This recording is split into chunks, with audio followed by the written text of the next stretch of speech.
All right, welcome to the conversation on the TYT network. On with me tonight, a fascinating dude, Frank Conniff. He's a comedian, comedy writer, actor, performer. I'll do the quick roll of all of his, not all, half of his stuff. Mystery Science Theater 3000. He was TV's Frank there. Sabrina Teenage Witch, The Drew Carey Show, The New Tom Green Show on Air America Radio back in the day. He wrote for Rachel Maddow, Mark Maron, Liz Winstead, Al Franken, Janine Garofalo. You get the picture. Viewpoint with people saying on current TV. Should I keep going? One last one. Totally biased with Camus Bell on the FXX network. All right, Frank. Oh, and I forgot, and a well-noted show. So that's what we're going to talk about today. Centrist, dirtbag, you name it. Okay. So Frank, let me start with this. Did you think you were banned from this network? No, actually, I didn't think that, which is weird because I'm so prone to resentments about things, but I didn't think that.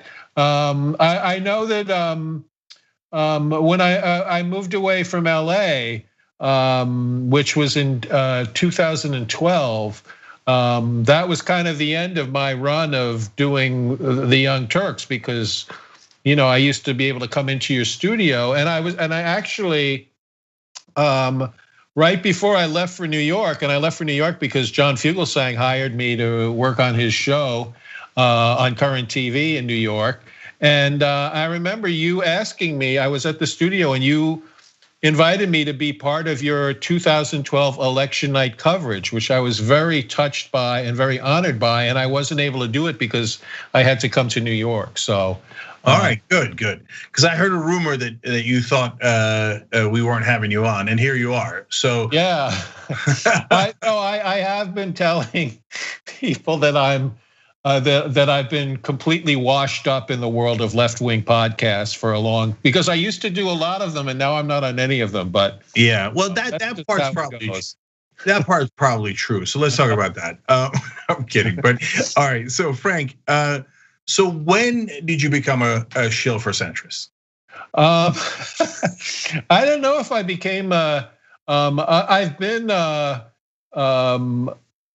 loyal Democrat for all of my life. My father ran as a Democrat for Congress in 1964, and my grandmother served in the Connecticut state legislature in the late 40s, early 50s as a Democrat. I was brought up as a Democrat in the JFK era, so I've always had that kind of loyalty. I don't know if I'm a centrist. I do run a Walter Mondale fan site, but that's on the dark web, so we won't get into that. And you know what? It's not even on the intellectual dark web. So no, that I tried to get on the intellectual dark web, but Barry Weiss just put her foot down and said I wasn't allowed there. Yeah, no. If your IQ's above 70, you're not allowed on the intellectual dark web. It's ironic. It's having fun. Okay. So, anyways, but I think I'll just add to that I think in 2016, when in the primaries. At the time I was on John Fugelsang's Sirius XM show, and I was a very vocal Hillary Clinton supporter in the primaries, and most of the people around me were Bernie Sanders supporters. So that might have kind of set that up. John Fugelsang, whenever on the show, whenever I would talk about my support for Hillary, he would tell people that I was obsessed with Hillary and that I dressed in pantsuits, which was not true. I wore the pantsuits because they felt sensual against my skin. It had nothing to do with my Hillary Clinton support. Okay, well that seems very fair. And as a progressive, obviously, I'm in favor of that. Right. Your centrist friends might have issues with it, but not us. So. Who were you for? I have to confess, I lost track in the 2020 primary. In the 2020 primary, I was Elizabeth Warren, and I think Bernie and Kamala were. Joe Biden was about 4th or 5th in my of people I supported. But then once he won, and that I became a very enthusiastic supporter of him in the general election. Yeah. Well, so speaking as so Frank, as it turns out, apparently I became a shill after you did. Yeah. So there's like a bit of a timeline here. I was hoping you'd come over to the shill side, as they say in Star Wars. Yeah, feel the shill. Use the shill, Jake. Well, look, once I saw Joe Biden, the general, I felt a shill up my leg. Yes, exactly. As Chris Matthews would say. Yeah, no, all sane people supported Joe Biden over Donald Trump in 2020. I know there's some that think they're on the left and thought that that was a tough question, but it was not remotely a tough question if you're actually on the left. No, and also I think that Joe Biden is a very traditional kind of politician, and I think he has values and principles, but I think he's very much a politician, and he very much like puts his finger in the wind and sees the way the wind is blowing.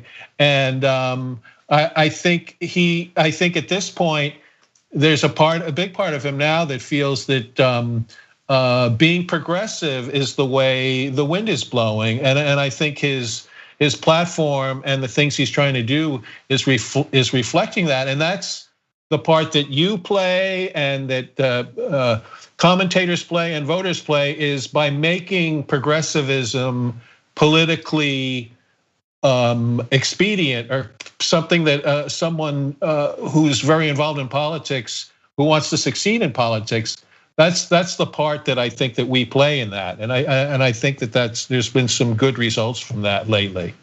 Frank, you don't know how right you are. The Secret Service code name given to President Biden is the Wind Whisperer. Yes. So he's got that wind figured out. No, but in all seriousness, you're 100% right. Joe Biden is a classic politician. Yes. So, and what classic politicians do is they put their finger to the wind. And in all seriousness, us progressives, we are the wind. Yes, and we're the ones that meant that, if there's any and there has been a lot of very progressive initiatives in his initial presidency, and I think it comes from all of the progressives out there, because I think, like I said, I think he has principles and stuff, but I think he wants to succeed, he wants to win, and that's the part that progressive people like yourself are playing in that whole thing. Yeah. My code name, Wind Pusher. I don't know. All right, Windbreaker. Windbreaker. That was mine, actually. Okay. Anyway, so Frank, so you obviously do a lot of politics. You wrote for some of the folks on Air America, and that's why we're talking about this. And then there was a little bit of a rift between the progressive camp and the more, well, let's say party loyalist, right? And you explained why you're a party loyalist, and there's good reason for that.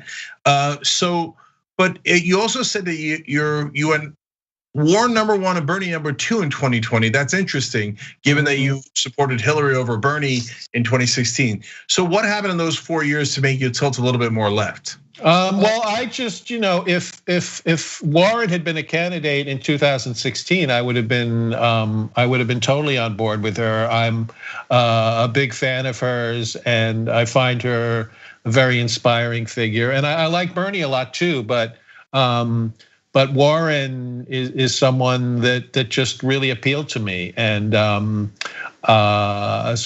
I supported her in 2020, and I would have in 2016 as well. So, is there any progressive policies that you think are a bridge too far? Medicare for all, Green New Deal, anything along those lines? No, not at all. I would love for there to be Medicare for all. What I'm hoping is that we're on a road towards that. I would love for it to happen tomorrow. That's not how it works in politics. But I think progressive people are pushing in that direction, and we're getting. I don't know if things are going to get great, but it feels like they're going to get better. And after what we've been through, things getting better seems like a pretty good thing, Right.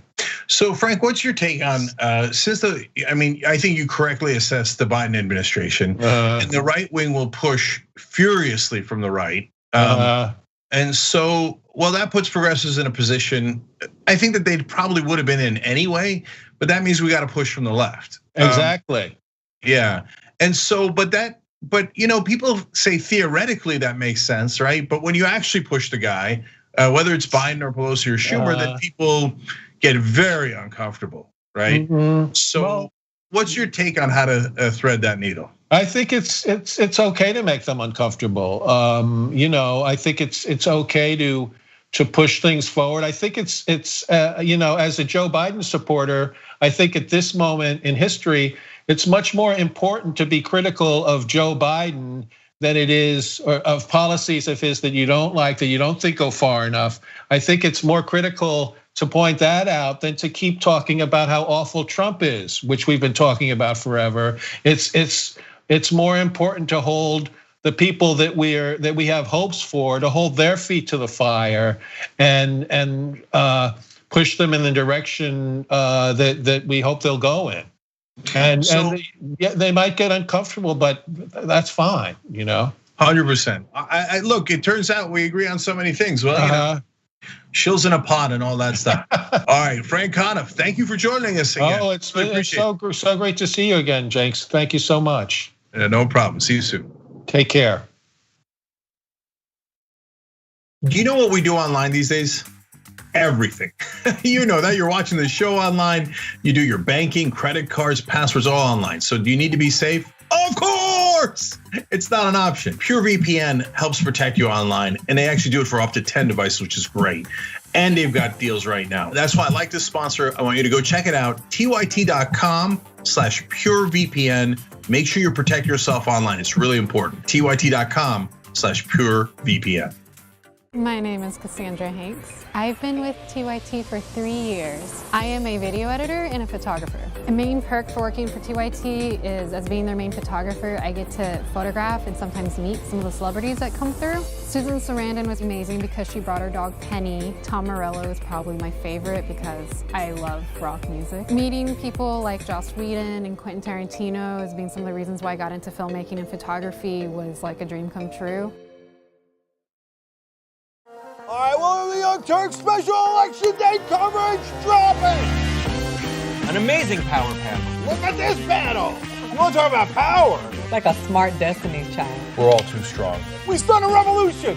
Yes, another one. Aren't you excited? Wow. And then the best writers in the country are right here on this panel with the obvious exception of John. In a lot of ways. Why is he lying? Because these are acts that you can commit with impunity. Most of us are usually in boxer shorts underneath. I went with the pants today. This is the first ever power panel with Donald Trump as president.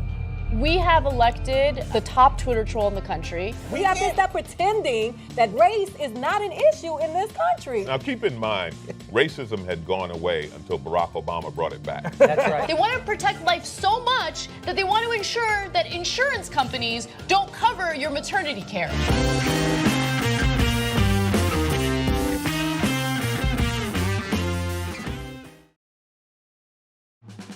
I've been a fan of TYT, I believe, for the last 6 years. 5 years. 3 years now. 7 years. 4 years now. 2.5 years. I just started because she got me into it. My boyfriend actually watches it every morning and every night, so I kind of just started watching it with him, and I love it. I mean, it's the only way that I find my news. Looking through YouTube, looking for political shows that look cool. I came across a very angry rant from Cenk, and that's when I knew. So I was immediately in love with the show. And then I haven't missed a live show since then. 10 times a day, I watched the show in the morning. Whenever I had a bad day at high school, Young Turks. Man, Cenk is just so blunt and honest, and I love the honesty, and there's no BS behind the news, and they just tell everything like it is. There's nobody censoring them. There's nobody there to say you can't do this, you can't say that. That feel of authenticity makes it seem like what they're saying is true. I feel like I get the real story from the Young Turks. I am TYT. I am TYT. I am TYT. I am TYT. I am TYT. I am TYT.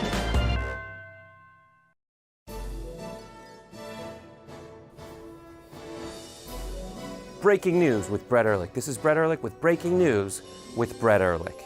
Bernie Sanders wants to break Wall Street, and he wants to break it real bad.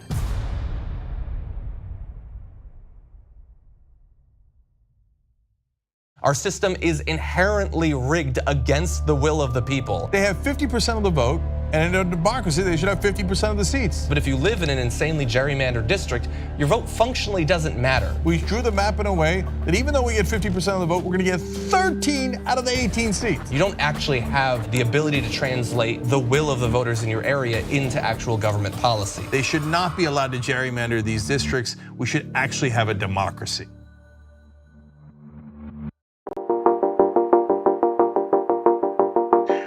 All right, back on the conversation. We got a great guest for you guys. Teslin Figueroa is a political commentator and host of Straight Shot No Chaser podcast. I already like it. I mean, that's an awesome name. It's, by the way, on the Black Effect Podcast Network, founded by, Charlemagne the God. That's on iHeart Media. I'm familiar with his work, as is nearly everyone on the planet. Teslin also is a senior political policy and media consultant for Benjamin Crump, who represents so many families, unfortunately, that have been the victims of police violence in this country. And she's also a senior advisor for the George Floyd Foundation. Teslin, welcome to TYT. Thank you so much for being here. Big fan of your work. Oh, thank you so much. So Teslin, you're a political commentator, so I want to dive right into the Biden campaign or Biden administration these days. So right now they're working on a couple of things, but the main one is a COVID relief bill, and it looks like one of the things they're going to do is take the $15 minimum wage out of the bill. That's at least what Biden has suggested. What's your take on that? Yeah, my take is that, those who have advocated for $15 an hour, which we know is progressives, I don't even think it's really just even a progressive. I think it's the issue of just anybody who is poor or even working class that just believes that the floor should be raised across the board, not even just on the federal level, but on the state level. So if President Joe Biden removes this from the bill, which we understand why there's issue. One, they say it shouldn't be wrapped up in a COVID bill. It should be separately. But regardless of whether they wrap it in the bill or take it out the bill, I do believe that it is on us, the people, to continue to push. And as for the policies that we demanded, let's just be honest about it. Progressives held their nose to vote for President Joe Biden. We cannot ignore that a coalition of many people, one, being the Black community, whether they were moderate or progressive, because breaking news, there are Black folks who are progressive and moderate, believe it or not. But then you have the core of the progressive movement of all colors, all backgrounds, that had to vote for Joe Biden in order for him to win. So there's this idea that progressive voices don't necessarily have to be heard, and which is just simply not true.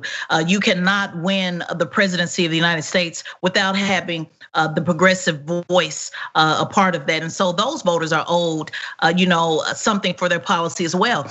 But I'm gonna be honest with you, Joe Biden was very clear and said that he does not feel he has to bend the knee, if you will, to the progressive movement. So it's really going to take progressives on the ground, movement leaders, not necessarily elected politicians, but movement leaders to continue to what I call push the line. Yeah, and obviously the way you do that is through what folks used to say is good trouble. Right, and so let's talk about good trouble a little bit. So let's say that either it's in the COVID relief bill or standalone, and they get it to the Senate, which is not an issue. It's passed the House many times. It certainly will. I happen to think Pelosi passes it because she knows the Senate will kill it, and she just wants the credit without actually doing it. But it doesn't matter. She passes it. She gets the credit. I'm happy to give that credit. But once it gets to the Senate, what happens, Teslin, if Manchin and Sinema go, no, the voters of West Virginia and Arizona don't want higher wages, which is an obvious, preposterous lie. But that's the kind of stuff they say, and the mainstream media eats it up, and they go, oh, no, people in West Virginia are conservative. They like to punch themselves in the face and want lower wages, and Manchin's representing them. Okay, so what do progressives do at that point? Well, I mean, at this point, it's no longer about this idea of unity. It's not happening. It's not me not being optimistic or not being a positive person. It's just speaking on how things are and not how they should be. And how things are is Republicans are going to continue to do what Republicans do. At this stage of the game, it's all about they used to have this saying, I don't chase them, I replace them. That's the same ideology we have to have. Chasing, running around, begging Republicans to get on our side or moderates to see things our way. It's over with. This is about 2022. Lindsey Graham just said flat out, he flipped like a mattress. 1 minute he said he was over Trump, and then just this past weekend he said, we need Trump in order to win 2022. Republicans have always organized towards the big prize, the big picture, whether that's through voter suppression, which has obviously enabled them, but also just pushing the line and being in a consensus. And so this has to come down to 2022. Who are we organizing in these seats? Who is being primaried? And if that means primarying people like Manchin, who I believe, let me say, let's see how he plays this game. Because for right now, me personally, I don't know if he's really on the Democrat side or he's using it as an opportunity to wield power between the two. But at the end of the day, progressives have to figure out who are they going to run in these seats to take these folks places. I'm done asking folks to get on board. I'm done waiting on people who are 70 and 80 years old to finally decide to see things how I see things. It's just simply not going to happen. People have to be primaried and we have to move people in those seats. And if Joe Biden does not, and I keep saying this repeatedly, if he does not, this administration does not pass progressive policies, they will lose in 2022. You will not have Trump on the ballot, so the fear factor will no longer be there for a lot of folks. It's only gonna come down to policy. So it's up to him. Democrats either decide they want to retain power and gain more or lose. It's really their choice. Right.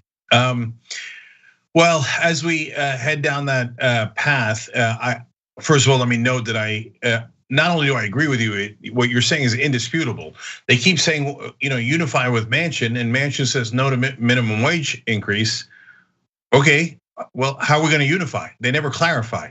And if they clarified, of course, what the media means is you must bow your head as a progressive, and you must do whatever Manchin tells you to do. Well, why the hell would I do that? I mean, what a privileged, elitist, ridiculous assumption. Now, let's turn to another issue. Obviously, you work as a senior advisor to the George Floyd Foundation, criminal justice reform. Now, there's debate about whether defund the police is the right framing, but I wish that's all the debate was about. The reality is, yes, but when we get to the actual substantive issues like ending private prisons, in decriminalizing or legalizing marijuana instantly, letting folks who are in jail for possession out, real cultural reform of policing, all these things. Tesla, what's your sense? Are they actually going to do any of them? And then if they don't do any of them, what the hell did we elect them for? Absolutely. Well, you're absolutely right when you say that criminal justice is not just about, reallocating funds to the police department. It is a wide range of things. When we talk about the George Floyd Justice and Policing Act, it covers things like qualified immunity so that police officers can be held accountable. It talks about things like banning chokeholds. When we talk about racial justice and racial justice reform, there's things that are much more deeper than, the conditions of prisons and how are inmates treated. Folks who would honestly, the First Step Act covered a lot of this as well when we talked about chaining women, to hospital beds while they were giving childbirth. But there's so many more issues, besides just racial justice. When we talk about, racial inequities and the wealth gap between Black folks and the racial wealth gap. So what should happen, to answer your question, is there has to be consequences and repercussions, period. There is no unity. You're not going to hear the political pundits talk about that. You're not going to hear the politicians talk about that because we have to they have to do this talking point of making everybody feel inclusive. I think those talking points have only served to allow people to have more mistrust, more games. This good cop, bad cop thing that McConnell is doing and Lindsey Graham is doing is amateur theater at its best. This has to be consequences and repercussions, period, end of the day. If people do not move with the will of the people, not just the Biden administration, but everyone under him, then they need to be primaried and they need to be replaced. That's it, end of discussion. And I can say that because I'm not looking for donors and I'm not looking for voters. So it allows people like you and I to make these very clear demands so that the folks get out there and actually do the work. 100%. If you had to prioritize I know it's tough because there's so many important issues. I mean, off the top of my head, I just listed 4 there that are so important. But if you had to prioritize 2 or 3 issues on criminal justice reform that Democrats must do, what would you say those are? Well, certainly qualified immunity is important. Police officers have to be held accountable for the things that they do. It can't just be on the backs of the taxpayers. It's also important that police officers don't get an opportunity to just go to another city and be able to be a police officer. It's important that we have a database, that can recognize who these folks are. I know that there's a lot of talk about diversity training and teaching folks, and to be honest with you, I don't know if that works. Joe Biden focuses on the soul of America. I say that's God's business. We have to focus on the substance. So I'm not a big believer in changing folks' soul. I feel if people are racist, they're racist. The only thing that I push is there should be a consequence for your racism. So I'm all about anything that ties a consequence to your actions. Not so much the feel good, but with the substance. Yes, I hear that 1,000%. But Deslin, you're amazing. I hope you come back and let's do this more often. Thank you so much. Blessings to you. Thank you.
Welcome, friends. You're watching The Young Turks with Anna Kasparian and John Iadarola.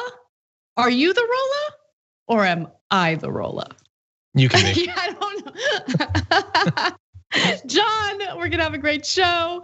I think so. Lots to get to. There's gonna be a little bit of salt thrown in the direction of our president, Joe Biden, because he had a few pretty awful town hall answers yesterday during his CNN town hall. So we'll talk about that. We'll give you guys an update on where the conversation is really going when it comes to increasing the federal minimum wage.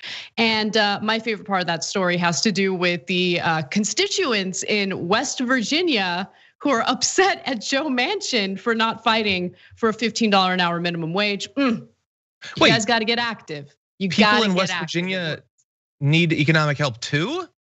That's crazy. Shocking, he should look into that. It's shocking. He should do some research. So we're gonna get to all of that later. Listen, Trump has come out of his golfing vacation. He's now attacking Mitch McConnell. We're gonna get to that as well. But I actually wanna start off with a story that might seem like a small story, something that's just hyper local, but I really do think it's indicative of the type of mentality that we're seeing among politicians today. So John, if you're ready, let's get right to it. I'm almost ready. I'm good. Okay, good. All right, well, let's talk about what's happening with the mayor of a West Texas town. The mayor of a West Texas town, Colorado City in Texas to be specific, has resigned following a pretty awful social media post that has received so much backlash for very obvious reasons. Now, as we had shared with you in an earlier show, Texas, along with several other states, are dealing with frigid temperatures. Texas is really dealing with the brunt of this winter storm because of the uniquely terrible position the state has been in when it comes to its power grid. There have been rolling blackouts as a result of that. People have been left in the cold without power to heat themselves. It's been a complete and utter disaster. And so understandably, there have been constituents, there have been people who've been reaching out to their local politicians, hoping that they would get some assistance. But Tim Boyd, now the former mayor of Colorado City in Texas, is not too happy about that. He doesn't think that you should reach out for any type of help from your elected leaders. Let me give you just some excerpts from the post that has since been deleted. He writes, "No one owes you or your family anything, nor is it the local government's responsibility to support you during trying times like this. Sink or swim, it's your choice. The city and county, along with power providers or any other service, owes you nothing." There's more. Let me remind you all that more than 4 million Texans have been left without power in the state. And Texas really prides itself on ensuring that their utilities are privatized. They believe in market competition. And what's the argument that we usually hear, John, from people who argue that free market capitalism is the absolute best? Well, I mean, you get what you pay for. You get the best service, right? Sorry, I'm answering the question that I asked you, but go ahead. Mostly what you had said. No, but seriously. Yeah, that it's supposed to produce the best outcomes and natural incentives, blah, blah, invisible hand. Yeah. Yeah, but these power companies, they owe you nothing. I mean, they expect you to pay for the service, but they owe you nothing. So let me give you more from what he had posted. If you don't have electricity, you step up and come up with a game plan to keep your family warm and safe. If you have no water, you deal without, and think outside the box to survive and supply water to your family. Only the strong will survive and the weak will perish. I feel like he wants people to break into his house and steal his stuff. Like if he has what are you gonna do? You're gonna complain? We're thinking outside of the box here, buddy. You got a problem with me, huh? Should I unrope you? Well, survival of the fittest and all that. Yeah, so so you don't want a government, you act like you don't want a society. What do you want exactly? You want anarchy, and yet you ran for mayor, so that doesn't really seem consistent. I get that there are people who are so antisocial that they might think something like that. Usually it's as a result of you being privileged to not be one of the houses that lost power, and you just assume something about you naturally makes you better. I do not understand a politician posting it. They must have thought Well, I guess, Trump, Marjorie Greene, anything goes. Just say what you think. Maybe there are actually limits, though.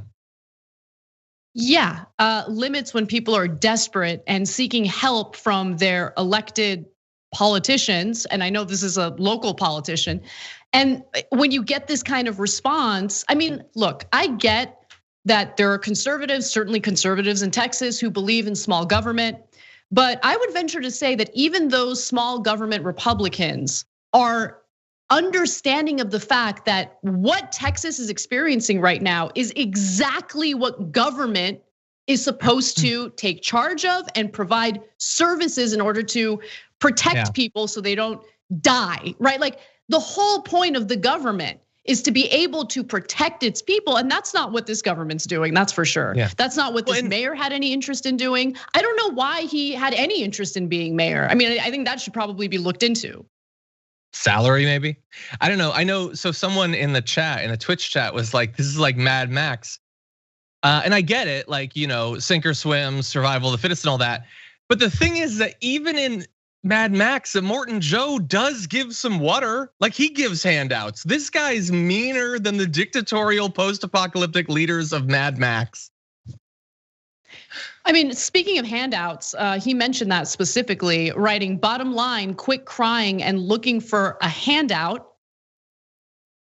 Get your asses and take care of your own family. It's so callous and so disgusting. And he claims that he had posted that as a private citizen because he allegedly had resigned prior to posting that. I'm not really sure I believe him, to be honest. He says he resigned on February 12th. And he partly doesn't even regret.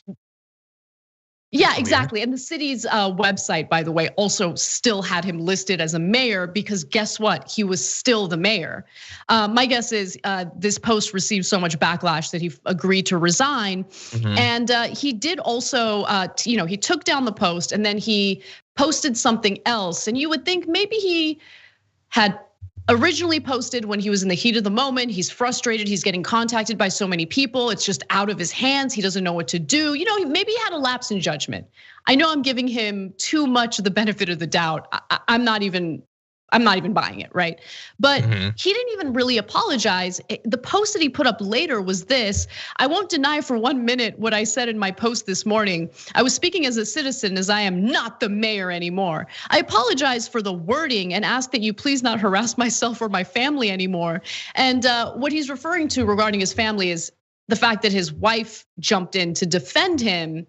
And then I guess people were also, not so complimentary toward his wife. In fact, according to him, his wife also lost her job as a result of her own input in this. That's what he's claiming in the new post that he put up. And he also says this: I admit there are things that are said all the time that I don't agree with, but I would never harass you or your family to the point that they could lose their livelihood, such as a form of income. No, I mean, you maybe wouldn't harass people, but you certainly would neglect people to the point where they could potentially lose their lives in the middle of a winter storm where their power has been shut off and they don't have access to water. That makes you a pretty bad person.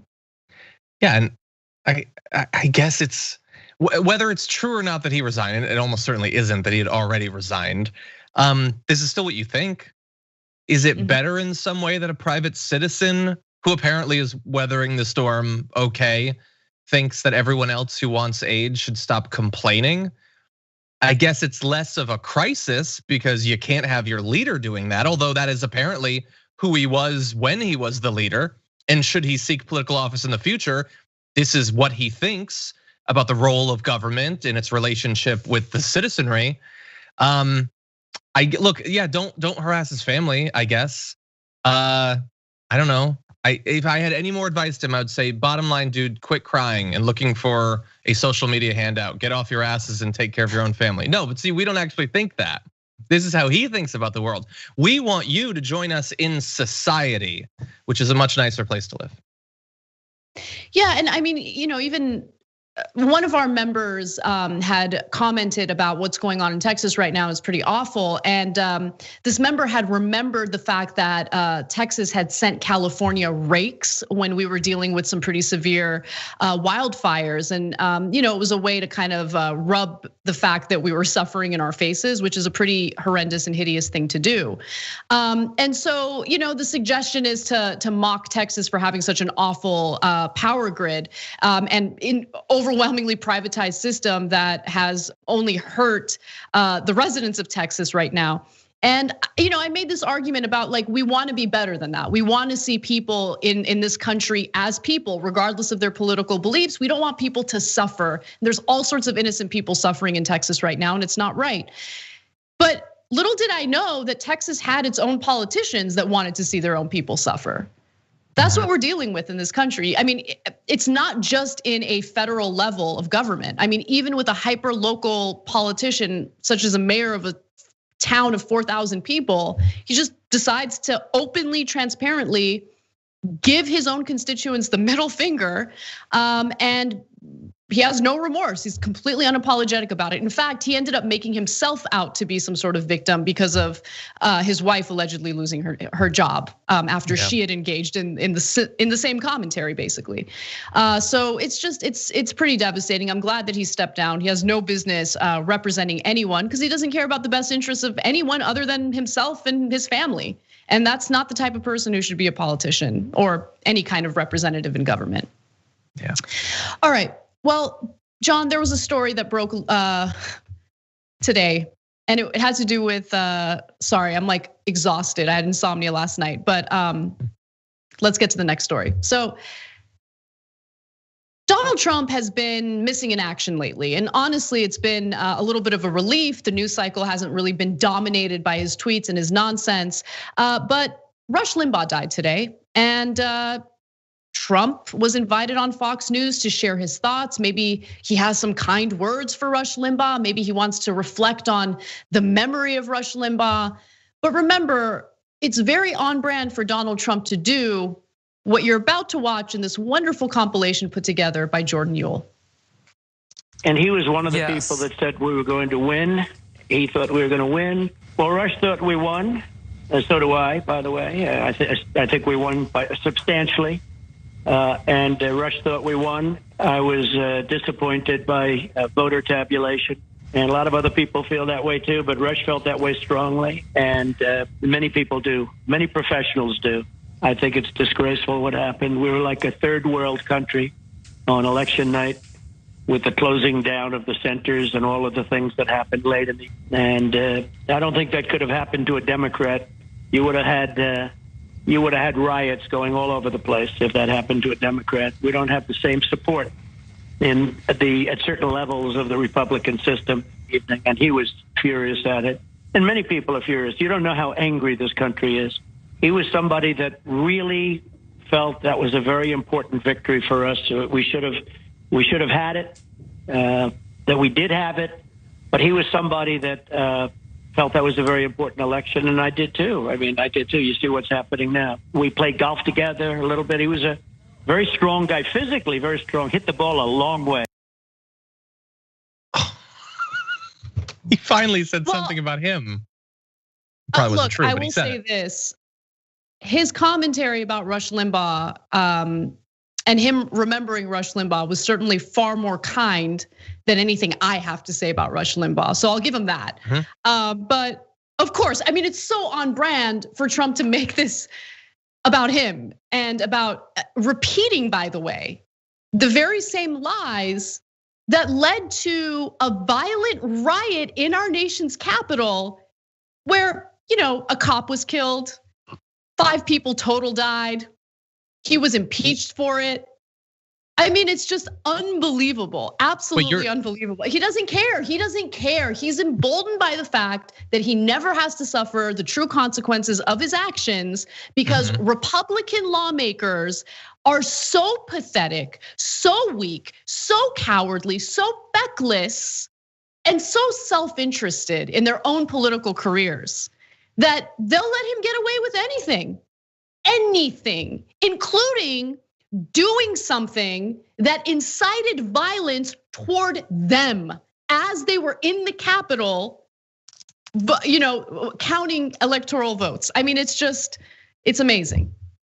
It is amazing. I found your hypothetical to be amazing. The hypothetical where there was some riot that you were talking about, which is something that would happen had this happened to a Democrat.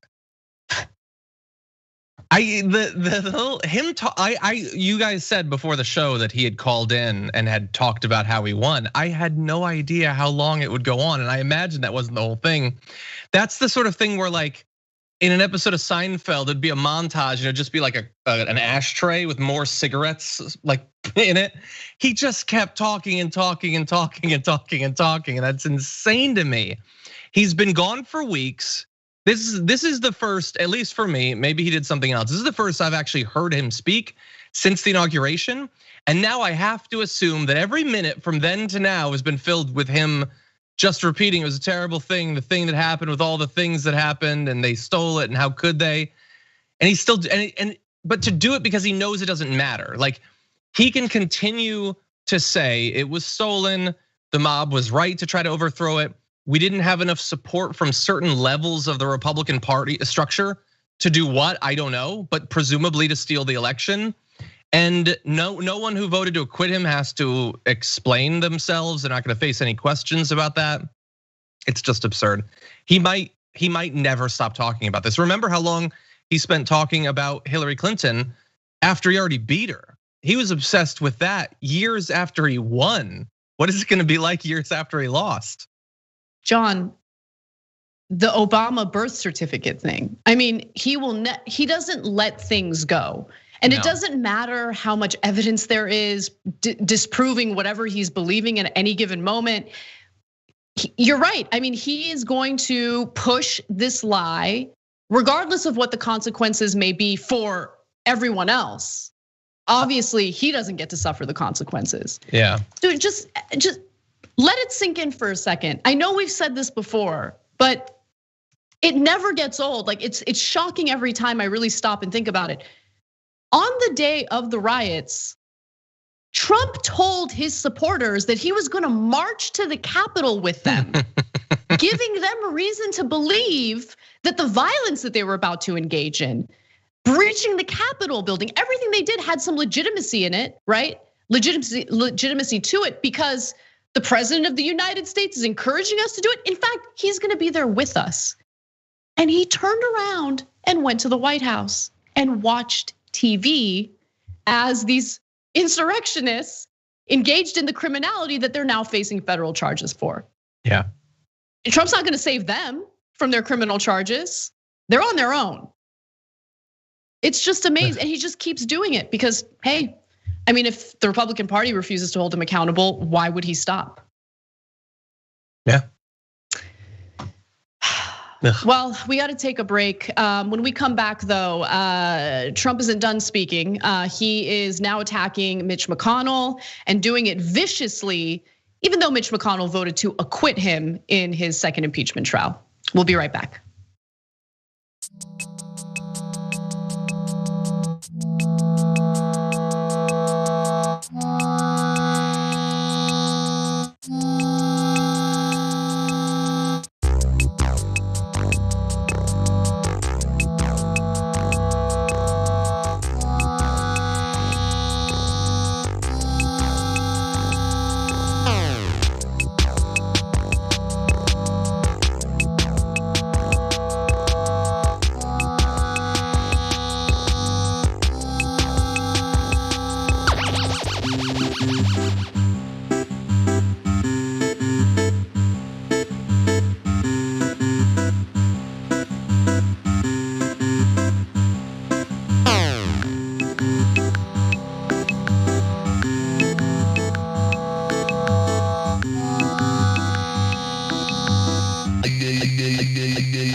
So I guess since John's on the show, I gotta I gotta try to sell you guys on TDR on TikTok. So I'm just kidding.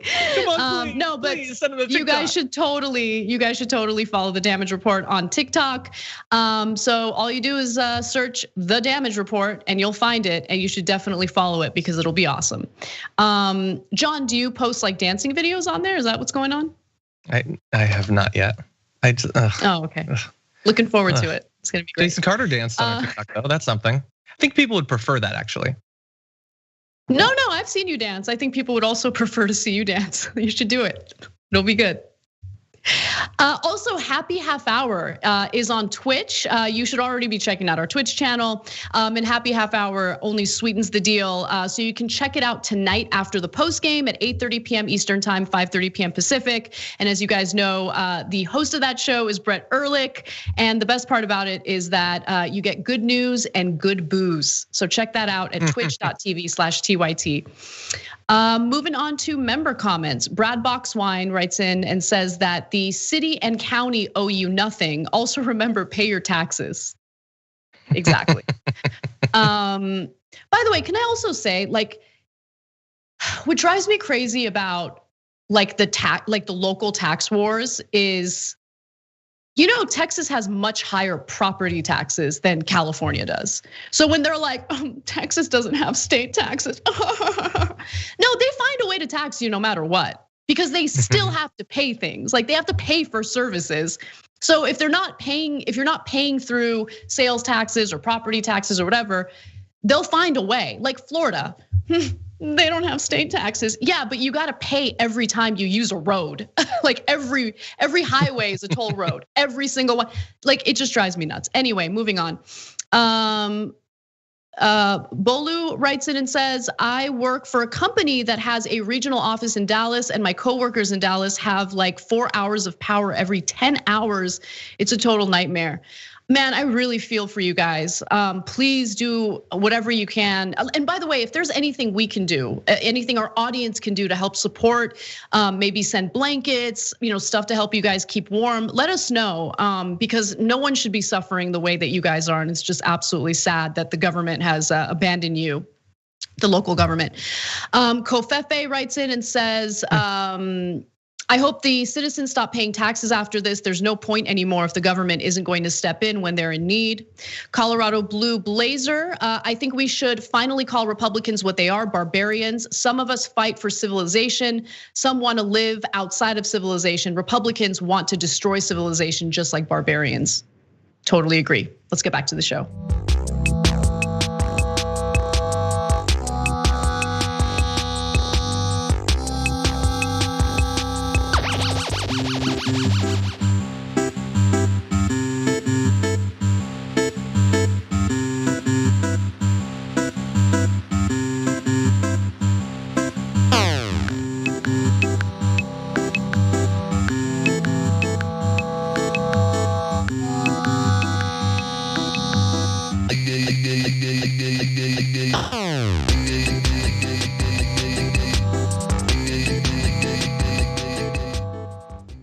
Welcome back to TYT. Anna Kasparian and John Iadarola with you. Everyone check out the Damage Report on TYT Network, where John is a host. And I mentioned it during the break, but I'll mention it here. Happy Half Hour airs tonight after our members only post-game show. Check that out on the Twitch channel at 5:30 p.m. Pacific, 8:30 p.m. Eastern at twitch.tv/TYT. And of course, you can become a member by going to tyt.com/join. And can I mention that you should definitely check out the Damage Report tomorrow, because my co-host is going to be one Anna Kasparian, so it should be really fun. Where's up again? It will be fun. I do really like doing your show, so I'm excited about it. It'll be a great time. So let's talk a little bit about the ongoing feud with Trump and Mitch McConnell, because it's just getting spicier. And I hate both of these people, so it's kind of fun to watch. So Donald Trump took a break from his sulking golf time at Mar-a-Lago to attack Senate Minority Leader Mitch McConnell. While McConnell, of course, voted to acquit Donald Trump for inciting an insurrection, Trump is still very upset with him because he gave a scathing speech claiming that Trump bears the responsibility of inciting that insurrection. And so in a letter that he's written to Mitch McConnell, and I'm not gonna read you the whole thing, it's very lengthy. He actually uses some adult vocabulary and decent grammar. So part of me thinks that he's not really the one who wrote this, but he certainly agrees with the message. He argues that Mitch is a dour, sullen, and unsmiling political hack. True. And if Republican senators are going to stay with him, they will not win again. We will never do what needs to be done or what is right for our country. Well, that's also true. And neither would Trump, obviously. We had 4 years of absolute disaster. Where necessary and appropriate, I will back primary rivals who espouse making America great again and our policy of America first. We want brilliant, strong, thoughtful, and compassionate, John, compassionate leadership. That's what Donald Trump wants. Donald Trump, who incited a violent riot in the nation's capital as lawmakers were counting electoral college votes for the rightful winner of the general election, Joe Biden. Like, he's the guy who wants compassion. And we're just not gonna get it with Mitch McConnell. So we gotta reject Mitch McConnell and go with more Trumpism if we want compassion in America. He's a compassionate, positive force. Like he told one group, I forget exactly who, but he gave an inspirational speech saying that he loved them and that they're very special. He's a compassionate guy. Yeah, it's just a feud. We've been hearing all about Trump versus Mitch McConnell. Marjorie Greene made it about that when her whole thing was going down. Obviously, the whole conversation about what should happen with impeachment really came down to, is this Mitch's chance to finally reassert control over the party? Maybe he'll vote to convict, maybe. And he didn't do any of that. And yet they're still attacking him, all of them. Like Matt Gaetz is attacking him, Marjorie Greene, Trump. Like they feel that they lost the election, they lost control of the Senate, but they feel like they're on top of the world. Like they've proven everything they need to, and now they just have to wait to find out what form Trump is gonna come back in. Whether it's gonna be supporting candidates, himself a candidate, media, whatever.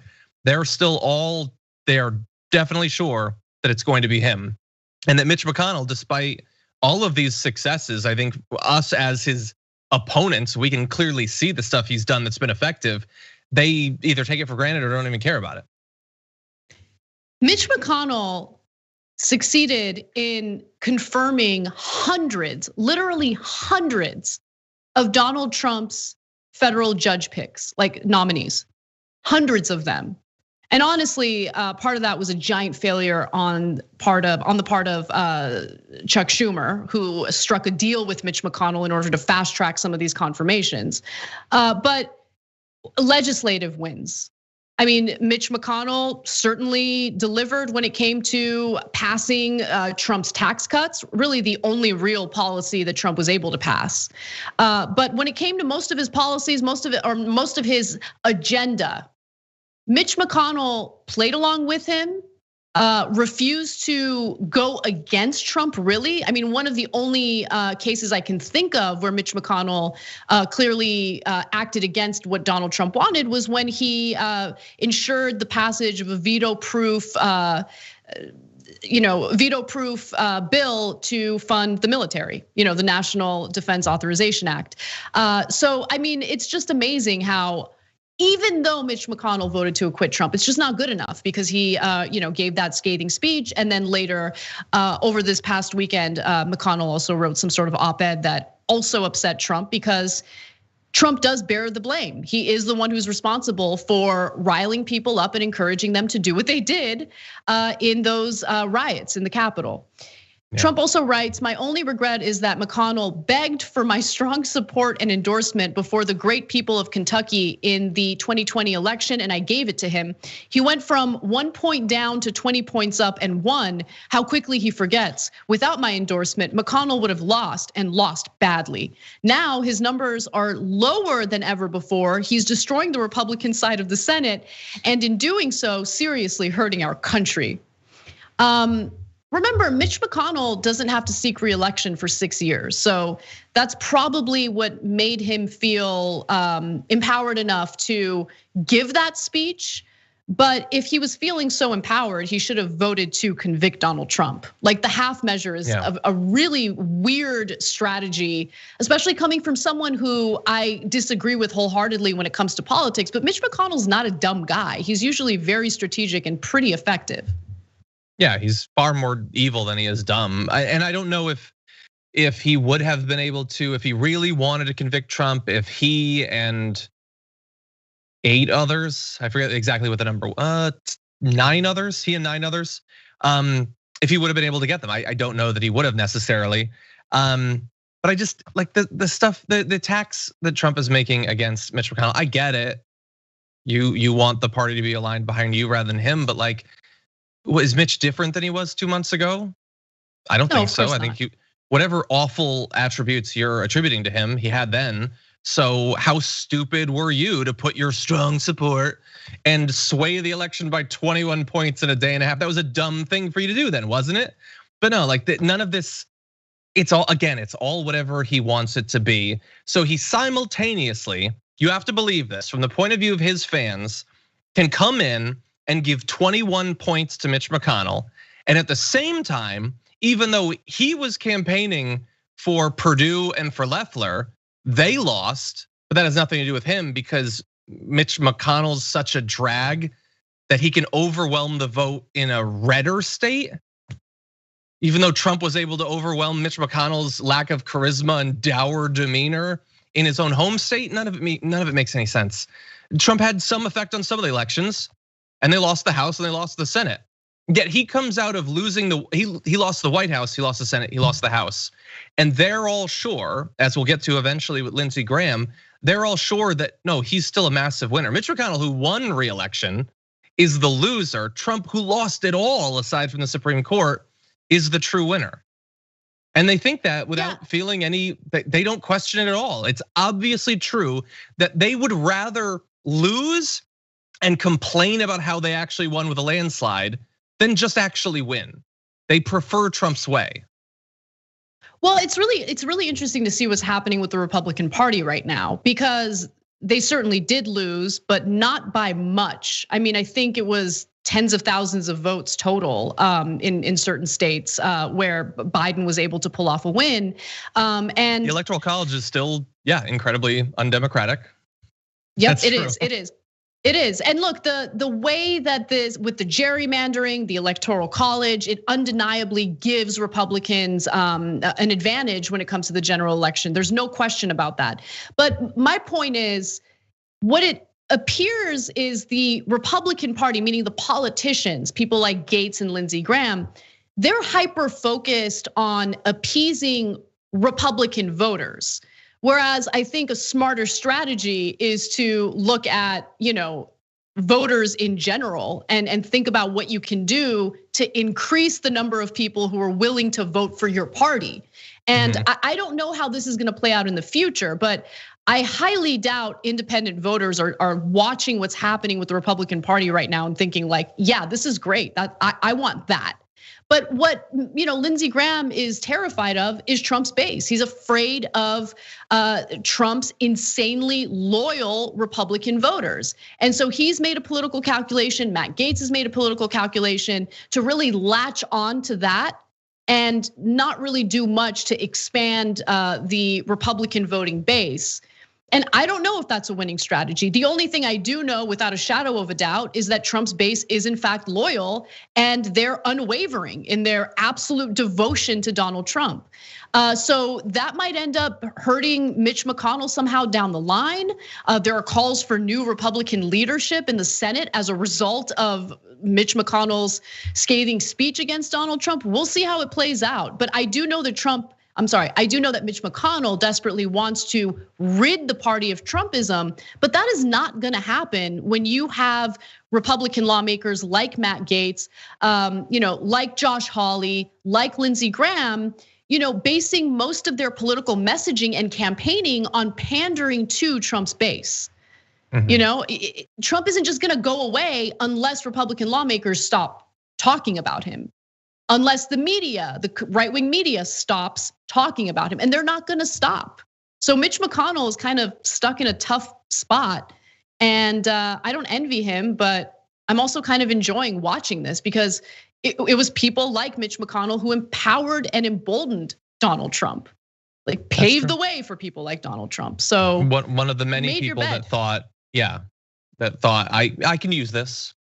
This won't possibly hurt me. And for Mitch McConnell, maybe it won't. I mean, he's gonna be in the Senate for the rest of his life or whatever. But for what his conception of the Republican Party, what it's supposed to be, yeah, it's still a massive impediment to it. Yeah, and by the way, I should also add that he went after Elaine Chao. Going back to your point, John, Elaine Chao was appointed by Donald Trump as his transportation secretary. He didn't have to do that. He's the one who chose her as transportation secretary. And he writes this: likewise, McConnell has no credibility on China because of his family's substantial Chinese business holdings. He's referring to business holdings that, by the way, Elaine Chao is involved in as well. He does nothing on this tremendous economic and military threat. Okay, I mean, again, you appointed her and you seem to not have a problem with the conflicts of interest involved with Elaine Chao serving as your transportation secretary. But okay, I mean, I guess everything is everyone else's fault. You don't share the blame at all. It's like what is he hired dozens of people that he's had to attack, or that the right has ended up agreeing are all traitors? Like, why does he keep surrounding himself with the worst people in the world, and why does that never reflect poorly on him? We hire the best people. All right. Well, let's move on to our next story. All right, great. So now that Donald Trump and Mitch McConnell are openly feuding, people like Lindsey Graham are concerned that mommy and daddy are fighting. And he shared those concerns during a recent interview on Fox News. Let's hear what he has to say. Mitch McConnell working with Donald Trump did a hell of a job. They're now at each other's throat. I'm more worried about 2022 than I've ever been. I don't want to eat our own.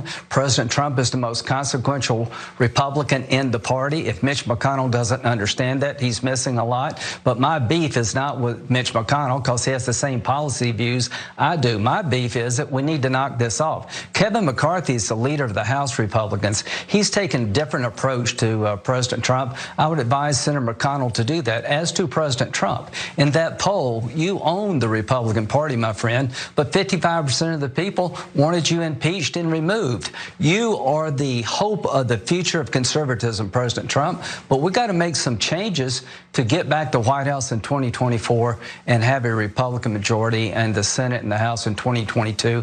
I believe the Democrats are doing all they can to help us. We just need to help ourselves. If you can get past how pathetic Senator Lindsey Graham is and how watching him grovel like that on cable news is incredibly uncomfortable, the underlying message here is actually correct, because recently Politico and Morning Consult did a poll and they found that 54%, meaning the majority of Republican voters, said that they would vote for Trump in 2024.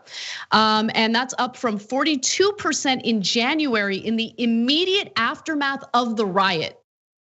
So after the Senate impeachment trial, after all of that evidence that was presented by the impeachment managers, all it did was increase the support for Donald Trump among Republican voters. The only other Republican, by the way, who received double-digit support in this poll was former President Mike Pence, Vice President Mike Pence, who got a whopping 12% of Republican voters saying that they would vote for him. And I don't even think 12% actually mean it. I think they're naming the ones they can think of. And I don't think, first of all, I'm not that bothered by the fact that his numbers are going up, because the point of impeachment wasn't to get his base to turn on him. It was to solidify in other people's minds what he actually was and make sure that that's what history reminds it as, and ideally to get some consequences, but that was never gonna happen. And why wouldn't his numbers go up? What new Republicans are there? What Republicans have assumed a sort of higher profile since then? There's really not, I mean, there's probably less Republicans in the news thanks to Biden winning than before. Like, you're not really seeing Pompeo. Josh Hawley's been hiding in a hobbit hole for the past 8 weeks or so. Like, I don't see why his numbers wouldn't go up. With what Lindsey Graham said, I get that. I talked about this in the TDR pre-show today. I think he's kind of right that it's the only option they have is to double down on Trump, because the Republican Party in the best of times pre-Trump didn't necessarily have much policy-wise that they wanted to run on. And whatever last vestiges of that they had was gone by the time Trump lost re-election. Trump himself wasn't even, he literally did not have a platform. The Republicans didn't pass a platform during the 2020 campaign. And so what are they running on? Healthcare policy? We'll see it in 2 weeks. Like that became such a joke. They don't have that. There's the wall and some vague reference to infrastructure. Like there's no policy they're gonna run national campaigns on or a national set of congressional campaigns on. They just really have to hope that they can get the Trump fans to come out, because they don't have the policy and they don't have any other personality that they're gonna run on. Well, I mean, like you can get conservatives fired up by talking about cancel culture. Like, did you hear of trans students playing sports? Like that's all their media talks about. But you're not gonna like win over independent voters by that, I don't think. Like Lindsey Graham is pathetic, but he's also not necessarily wrong. If you assume that they're not going to try to appeal on policy to these voters, then what else are they supposed to run on than, hey, Trump's back? Well, also Lindsey Graham is probably sitting back and reading tea leaves, because one of the least popular Republican lawmakers right now is Mitt Romney. And there's this whole notion about Trump supporters feeling the way they do as a result of their socioeconomic situation because of economic anxiety. But Mitt Romney, although I'm very suspicious of him and I don't believe him for a minute, has proposed a decent, a pretty generous child tax credit, which wouldn't just be a tax cut. People with children would literally receive money deposited in their bank accounts per child every month if Romney's plan passed. Now, there are all sorts of issues with Romney's plan. We talked about that in great detail on the show. I highly recommend you go back and watch that on our YouTube channel. But it doesn't matter. It speaks to the issues that we've been told that Trump supporters allegedly care about. Mitt Romney also just proposed his version of increasing the federal minimum wage. They're not interested. It seems like they're not really, and I'm specifically talking about Republican voters who are supportive of Trump. They're not swayed by economic policies that could really potentially better their lives. They have genuinely become voters who are just loyal to Trump and what he represents. And to be quite honest with you, he certainly didn't represent economic stability for them. He represented massive tax cuts for the wealthy. That's what he did. That is the only thing that he really accomplished while he was in Congress. In office. I think that they could, in theory, but I think that there has been this spell cast on them by originally right-wing media and now right-wing politicians who are basically indistinguishable from right-wing media. They act exactly the same on social media. They appear on the same shows, and they hope that when they lose office, they'll get a show on Fox Nation. So it's pretty much the same thing, which is like you tell them that the government will never be able to help you. Those damn libs they're just doing all these benefits to help black and brown people or whatever. But they are hurting economically. They've got student loan debt and they've got medical bankruptcies and things like that. But they've been convinced that the true problem is Section 230 or cancel culture or whatever. And they get so caught up in that, and it's laying on a foundation of a predisposition towards homophobia, racism, Islamophobia, misogyny, all of that. So they're ready to turn their attention to the people that they hate. That's totally true. But I think in theory, like if Tucker Carlson, like if he was an actual populist or whatever, rather than the fake thing that right-wing populism is, which is I say economic elites and then I talk about lesbian panda bears or whatever. I think he could get them to focus on these things, and they could even come up with some right-wing version of a plan to fix income inequality or medical debt or the health insurance crisis or the opioid crisis or whatever. They just don't care to, because they're doing well enough electorally. They lost, but they've still got a bunch of senators and stuff like that. They've got the judges to protect them. And fundamentally, Republican politicians and Republican media share the fact that those problems are ones that might work, like to get new voters, but they don't themselves consider those to be problems. They don't care about that. They're not feeling any of that. And government action to solve those problems would cost money that might demand tax raises that would actually affect them. So they don't really have an electoral or an immediate financial or ideological reason to treat any of these crises with the serious concern that would seem a party would have to be nationally competitive. Yeah, I mean, I think you're right, and I think that's a good theory. What will be interesting though is to see how this all plays out, because the Republican Party is certainly fractured right now. I know I have my own predictions and my own thoughts about which way it's headed, and things are not looking good for the Mitch McConnells of the world. But it is pretty entertaining to watch Senator Graham attempt to mend the relationship between McConnell and Trump. We'll see if that works. I doubt it, but we'll fill you in as we learn more details. We got to take a quick break. Let's do that and we'll be right back.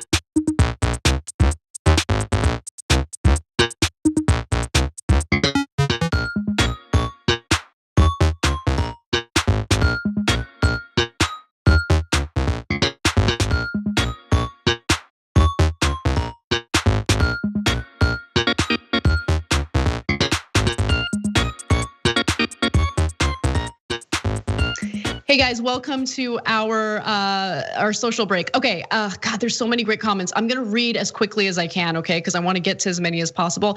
Time Potato writes in and says, is it possible that Trump is so stupid that he actually thinks he did a great job as president? Yes. That he made strides toward making America great again, and the country needs him to save us? Yes, I genuinely think that he is completely delusional. Think about what his upbringing was probably like. His father was probably the toughest on him. But when you're born in that kind of privilege and wealth, you're surrounded by people who are constantly telling you how great you are. And I'm sure he's had that his entire life. So I'm sure he genuinely believes that he somehow saved this country, when in reality he's thrown it in complete disarray. Gabby Marita writes in and says, that letter from Trump is basically just a long form series of tweets. Yes, between that and his rambling nonsensical tirade on Fox News, I'm getting a sense that Trump's brain is utterly melting without the emotional crutch that Twitter was to him for so long. I know that I have disagreements with people on the left on this. I hope he remains banned on Twitter. Okay, you please don't at me. Yeah. He is a disaster. He should be banned. All right, moving on to our super chats. Mike B writes in and says, "I wonder how far the money Trump spent on the wall in Texas would have gone in fixing their power grid in Texas." Understand though, Mike, that their power grid in Texas isn't it's not like, oh, there need to be some infrastructure updates. No, the problem is that they tied their energy and that utility specifically to the markets. It's all privatized, all deregulated. And yeah, I mean, it's so deregulated that they didn't think to put de-icing equipment on the wind turbines, which is part of the reason why the wind turbines did freeze. But the wind turbines are not the problem. The problem is that there were no energy reserves, because with private companies, there's no incentive to have energy reserves. Why would they? It's not profitable to do so. They're not regulated to do so. So that's the problem here. For Bezia says, the form of the traveler will be Mr. Stay Put, John. Let's be real. Stay puffed? Stay puffed. It's a I don't know. I don't know what any of this is. Stay Puffed Marshmallow Man Ghostbusters reference. Choose the form of the destructor. The traveler has come. I got you. She's not sharing him on this time. And watch that movie. Jason R also writes in our super chat section. So the GOP plan is to secure 100% of the minority of the electorate for people who support trickle down economics. No wonder that math works for them. And again, think about how how they've successfully structured things through gerrymandering, so they can win with a minority of the vote. All right, we got to get back to the show. Let's do it.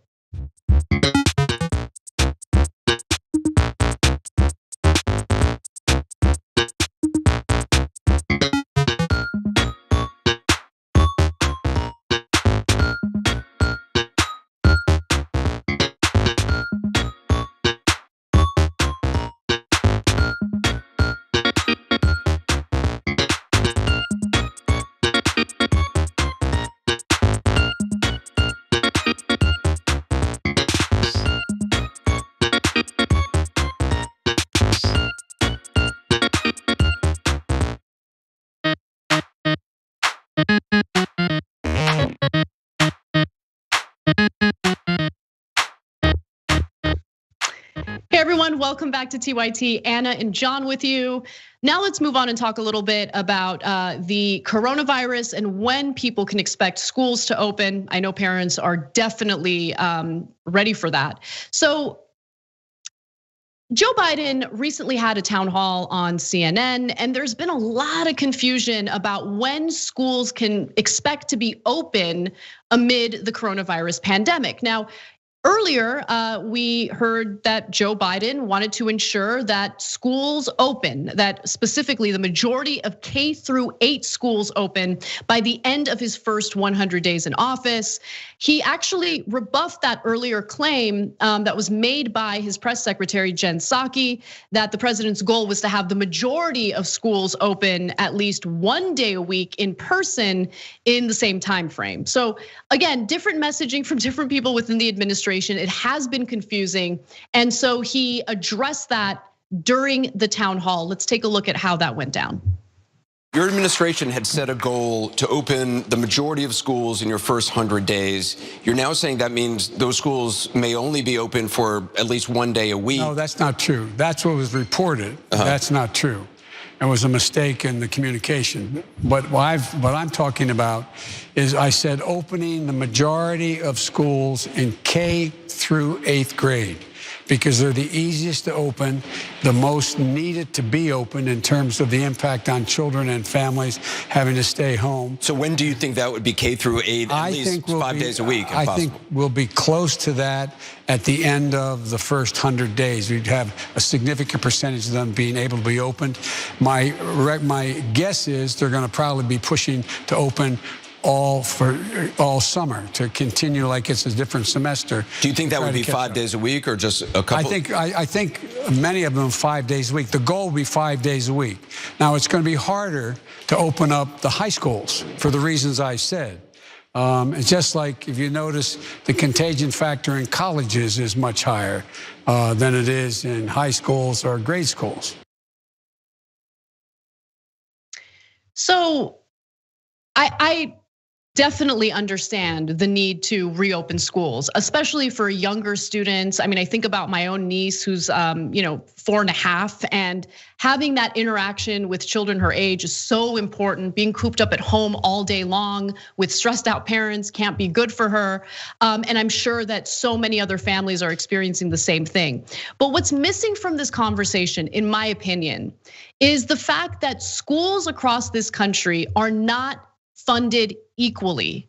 And so we keep talking about schools as if they're a monolith, like they're all funded the same, they all have the same capabilities, they have the same resources in order to purchase masks, to ensure that they can actually implement the social distancing guidelines, to ensure that their classrooms are smaller, meaning less students, to ensure that the classrooms are more ventilated. I mean, it's not a question of, oh, when do we just get to turn the lights back on and have everyone go back to normal with these schools? There's a deeper question here that I feel like isn't being addressed regarding the inequality among our schools, the lack of funding for our public schools. And I'm sorry, I respect the concerns of the educators who would be tasked with putting their own lives at risk by going back to the classroom. And if you're a teacher who is teaching at an underfunded school, you do have legitimate concerns. And I just feel like this conversation has just been used as a political flashpoint by Republican lawmakers right now, which this is politics. I guess it's fair, but it's also pretty ridiculous considering how absolutely disastrous the Trump administration was at handling this pandemic. But John, I wanted to get some of your thoughts on this because, again, it's important for schools to open, but maybe I'm missing something. Maybe they have talked about the inequalities in funding. I don't know. Yeah, I don't know. I mean, I guess town halls like this are where we're supposed to learn more about their thought process. When it came to topics having to do with COVID, I didn't like a lot of what I heard. I mean, look, obviously Biden's gonna be better than Trump. Like nobody doubts that. Trump was horrible. He didn't care what happened and he lied as if he was being paid for each lie when it came to COVID. But I also worry that people assume, oh, well, the adults are in the room, so they're going to do everything possible in the best possible way when it comes to COVID. I mean, after all, Fauci's there. It's gotta be great, right? And I think that, yeah, it's gonna be better, but I think people they're setting their expectations too high and their levels of suspicion too low. In that same town hall, he spoke to, it was a kid and a mom, I believe, about, the kid was worried about getting COVID and wanted to know about vaccines. And he said some stuff that I have no doubt he thought I'm reassuring a kid, but he said things that was just untrue about kids being effectively unable to get COVID and having basically no chance of transmitting it, which yes, there's lower rates than other groups, but we criticize Trump and the Republicans nonstop for saying that sort of stuff as a justification for opening schools. And I don't want to see Joe Biden in the first couple of weeks of his presidency, whether it's to reassure a kid on live TV or not, spreading misinformation that a lot of people, he got 80+ million votes, are gonna trust. And when there's questions, I think it was to Kamala Harris recently about whether we'd be doing these openings before teachers are vaccinated. Well, I don't understand why you're being so evasive about that. They're talking about a timeline to reopen schools in the first 100 days. I just Googled it and there's 3.2 million teachers. We can't vaccinate 3 million teachers in the next 100 days. We're already doing 1.7 million vaccinations. Why is that an impossible goal? Why are they being so evasive about stuff having to do with COVID? I don't get it. Yeah, you're absolutely right. And I'm so happy that you brought up all of the other concerns regarding the Biden administration's response to the coronavirus. With the caveat that yes, this administration clearly takes the pandemic more seriously than Donald Trump did, but there are problems with the way they're refusing to give us clear answers on school reopenings and whether teachers are going to be vaccinated in time.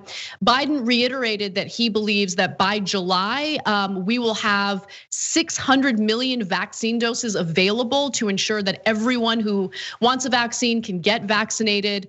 Let me also note, this is a side point, but because of the winter storm, there's been quite a bit of difficulty in delivering the vaccines. It's been pretty disastrous, but the severe weather conditions isn't something that the Biden administration can control.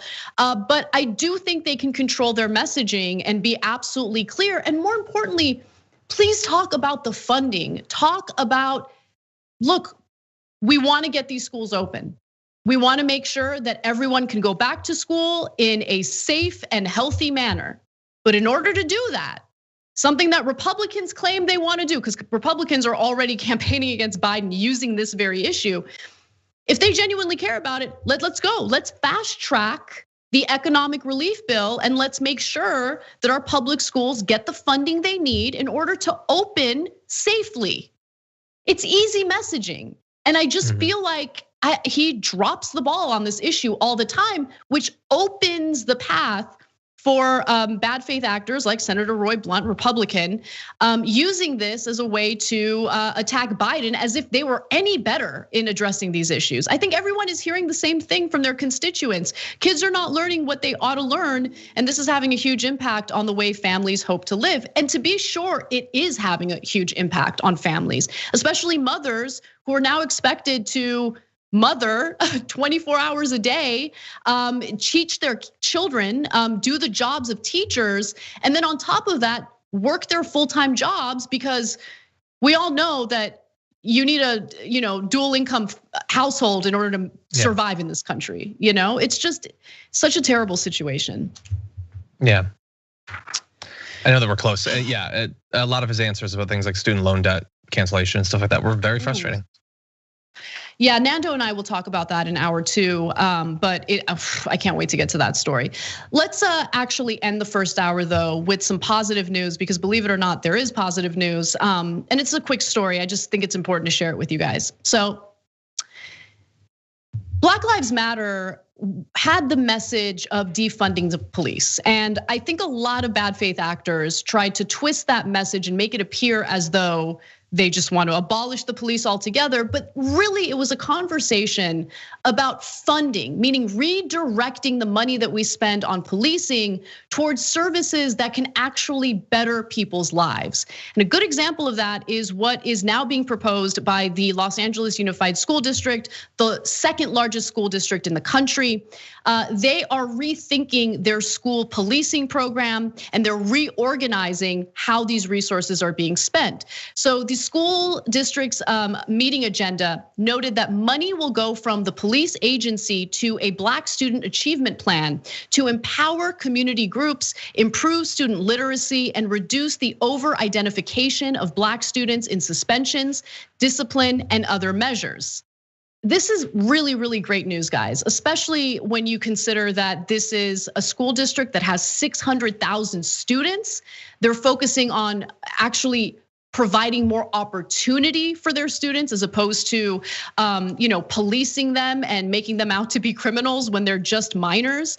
And if you're wondering, well, I mean, how bad is policing on school campuses? It can't be that bad. It's pretty awful, and more importantly, it disproportionately impacts the lives of Black students. Vox did a good explainer on this a few years ago. I want to quickly show you that video, and then we'll discuss. It started in the 90s when schools responded to fears about crime with zero-tolerance policies, which mandated suspensions and expulsions for certain violations. They also cracked down on little things like talking back or uniform violations. The hope was that it would keep bigger problems from bubbling up. But as a result, out-of-school suspensions have doubled since the 1970s, and they keep increasing even though juvenile crime rates have now been dropping for years. Around the same time, the number of police officers stationed full-time inside schools has increased by 1/3 between 1997 and 2007. Ostensibly, they were there to prevent mass school shootings like the one at Columbine, but they end up being a way for schools to basically outsource discipline to the police. Schools with officers have 5 times as many arrests for disorderly conduct as schools without them. Sometimes the results are shocking. But the less visible effect is that schools are feeding the racial disparities in the criminal justice system. Consider the fact that schools are more likely to have an officer on their campus if the student population is more than 50% Black. You might assume that that's because there's more crime at these schools, but although students at police schools are more likely to be arrested, they're not actually more likely to be charged in court for weapons, drugs, alcohol, or assault, at least according to one study. During the 2010-2011 school year, 1 in 6 public school students in the US were Black, but they accounted for 1 in 3 arrests at school. So I think that video did a pretty good job in explaining why the policing on these campuses has been so devastating for Black students, and why it's such a great idea to redirect some of this funding toward providing opportunities to ensure that Black students excel, that they're given opportunities to shine, and they aren't just automatically treated as if they're criminals or people engaging in bad behavior. They're kids. We're talking about minors here. And the school to prison pipeline has been a really big problem for a long time in this country, something that the ACLU has been fighting against for decades. In terms of the policy, I think it's great. I think it's a great demonstration of the philosophy, going beyond slogans or whatever and the misinformation that was spread around it. In terms of actually like expanding it, using these sorts of things, and once we get data back from it to convince people, I think that it could be helpful. But I also wonder to what extent the sorts of things this effort is fighting back against, like the over policing and all of that. I think that there's a lot of people who support those sorts of things, and not because they were initially shown facts or statistics.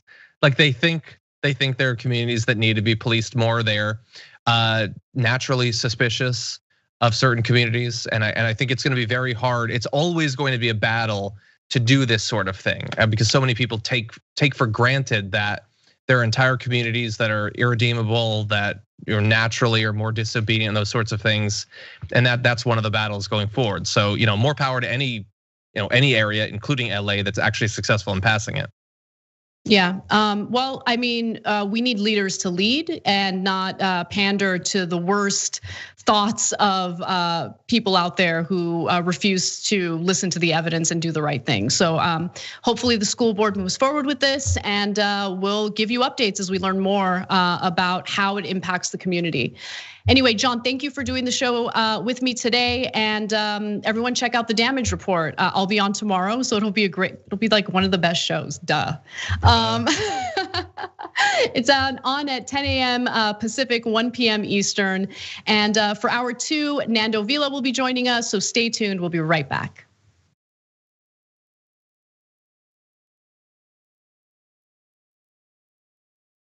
I'm old enough that I remember when Captain Crunch put the berries in it. Yay, Crunch berries! And I was like, ooh, the fake berries. Remember? We're gonna try that. We did a story back in the day about how a woman sued, I don't know, General Mills. She'd been eating it for 4 years, believing that it was actual berries. Yeah. She's like, these aren't real berries at all. Yeah. I'm like, I got news for you. Captain Crunch isn't really a captain or a person.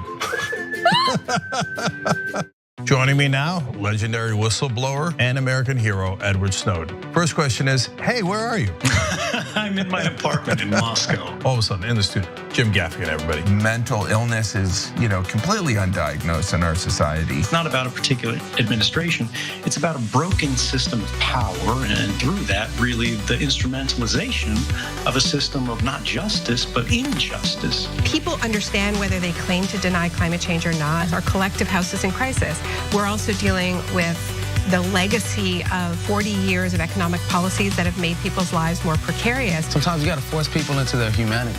Sometimes you have to shake people into empathy. Senator Elizabeth Warren joins us in the studio. Healthcare is a basic human right, and we are fighting for basic human rights. In order to actually achieve that vision of everyone having access to the same resources and getting to determine the outcome of their life, we have a lot of work to do, and it needs to start right now. Here's something you may not know.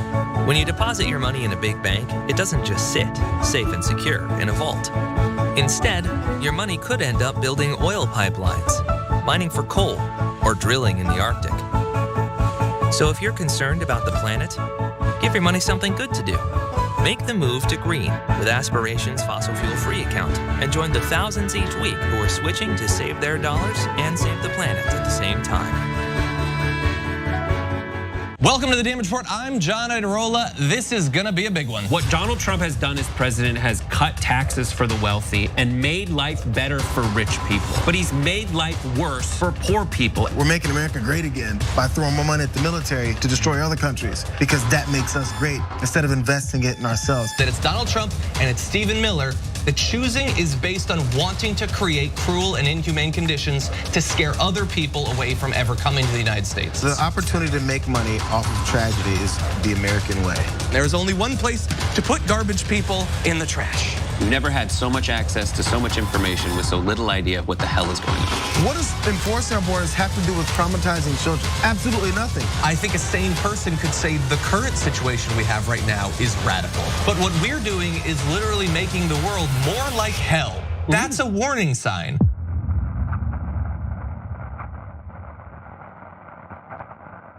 ShopTYT.com now has books. One of them is Ryan Grimm's book, We've Got People. That's a saying that AOC said, they've got money, we've got people. It's the best tracing of the AOC victory I've seen anywhere. It's the most accurate, and it's got great details. The book actually goes all the way back to Jesse Jackson and how he's the original Bernie Sanders. If you want to know how we're going to win going forward, those lessons are super important, and they're in Ryan's book. So check it out right now at ShopTYT.com. We found the perfect person to lead the army. Allison Hartson. The establishment media works hand in glove with our corporate legislators, and our corporate legislators work hand in glove with the corporation. And we're going to make it so that it's a decentralized force throughout the country so that we can quickly identify stories, quickly identify troll farms, and go in and neutralize the enemy, and then start building responsible media throughout the country and on every platform available.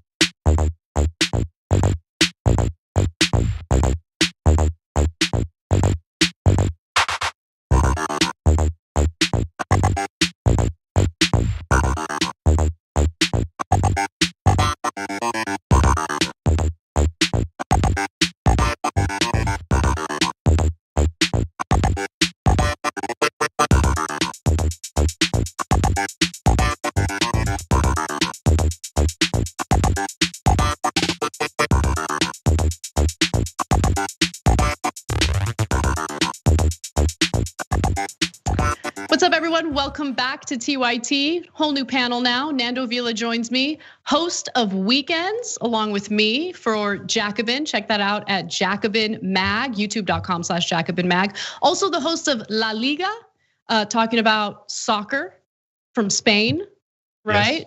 Not Bundesliga, it's La Liga, right? Yeah, Bundesliga is Germany, La Liga is Spain. Yeah, my dad's a fan of Bundesliga. Really? And Bayern Munich. Oh, I think. see. Yeah, because of Mkhitaryan, some Armenian guy. Yeah, of course. My dad is very prideful about Armenians. So, but anyway, check that out. And then Woke Bros, the podcast with Wosny Lambre, which you should definitely be subscribed to as well. So Nando's a busy man. Yes, I am. Well, but I always make time for you. Thank you, Nando. You know I appreciate that. Well, let's talk a little bit about what's happening in Texas. We did discuss it a little in hour one, but this angle has to do with Tucker Carlson's disinformation about it. So Tucker Carlson is definitely on a mission to continue what Rush Limbaugh had begun. And Rush Limbaugh, of course, was announced dead today at the age of 70. He succumbed to lung cancer. But if you feel that maybe that's the end of disinformation, you'd be wrong, because Tucker Carlson has been promoted at Fox News. He's gonna be expanding his streaming role with Fox Nation, which is the digital platform for Fox. Now, why is this such a terrible update? Because of the fact that we're gonna get more takes like this on disastrous events in the country. So unbeknownst to most people, the Green New Deal came to Texas. The power grid in the state became totally reliant on windmills.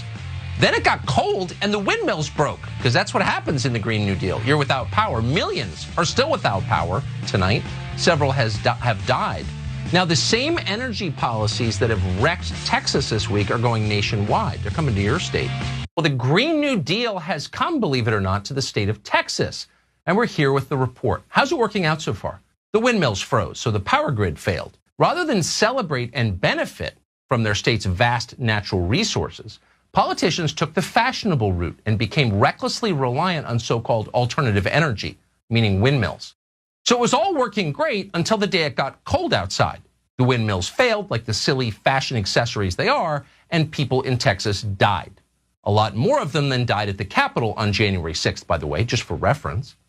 Green energy inevitably means blackouts. And someday that may change as technology progresses. But as of right now and the current state of technology, that is true. Green energy means a less reliable power grid, period. It means failures like the ones we're seeing now in Texas. That's not a talking point. It's not a political slogan. We're not taking money from ExxonMobil to say it. Green energy is the ultimate inside game. A tiny number of people profit from it, from government subsidies and regulated prices. Everyone else gets a moral lecture about climate change. Michael Weber is a professor at the University of Texas, Austin, and he specializes in energy. That's what his expertise is on. And he says Texas is a gas state. Gas is failing in the most spectacular fashion right now.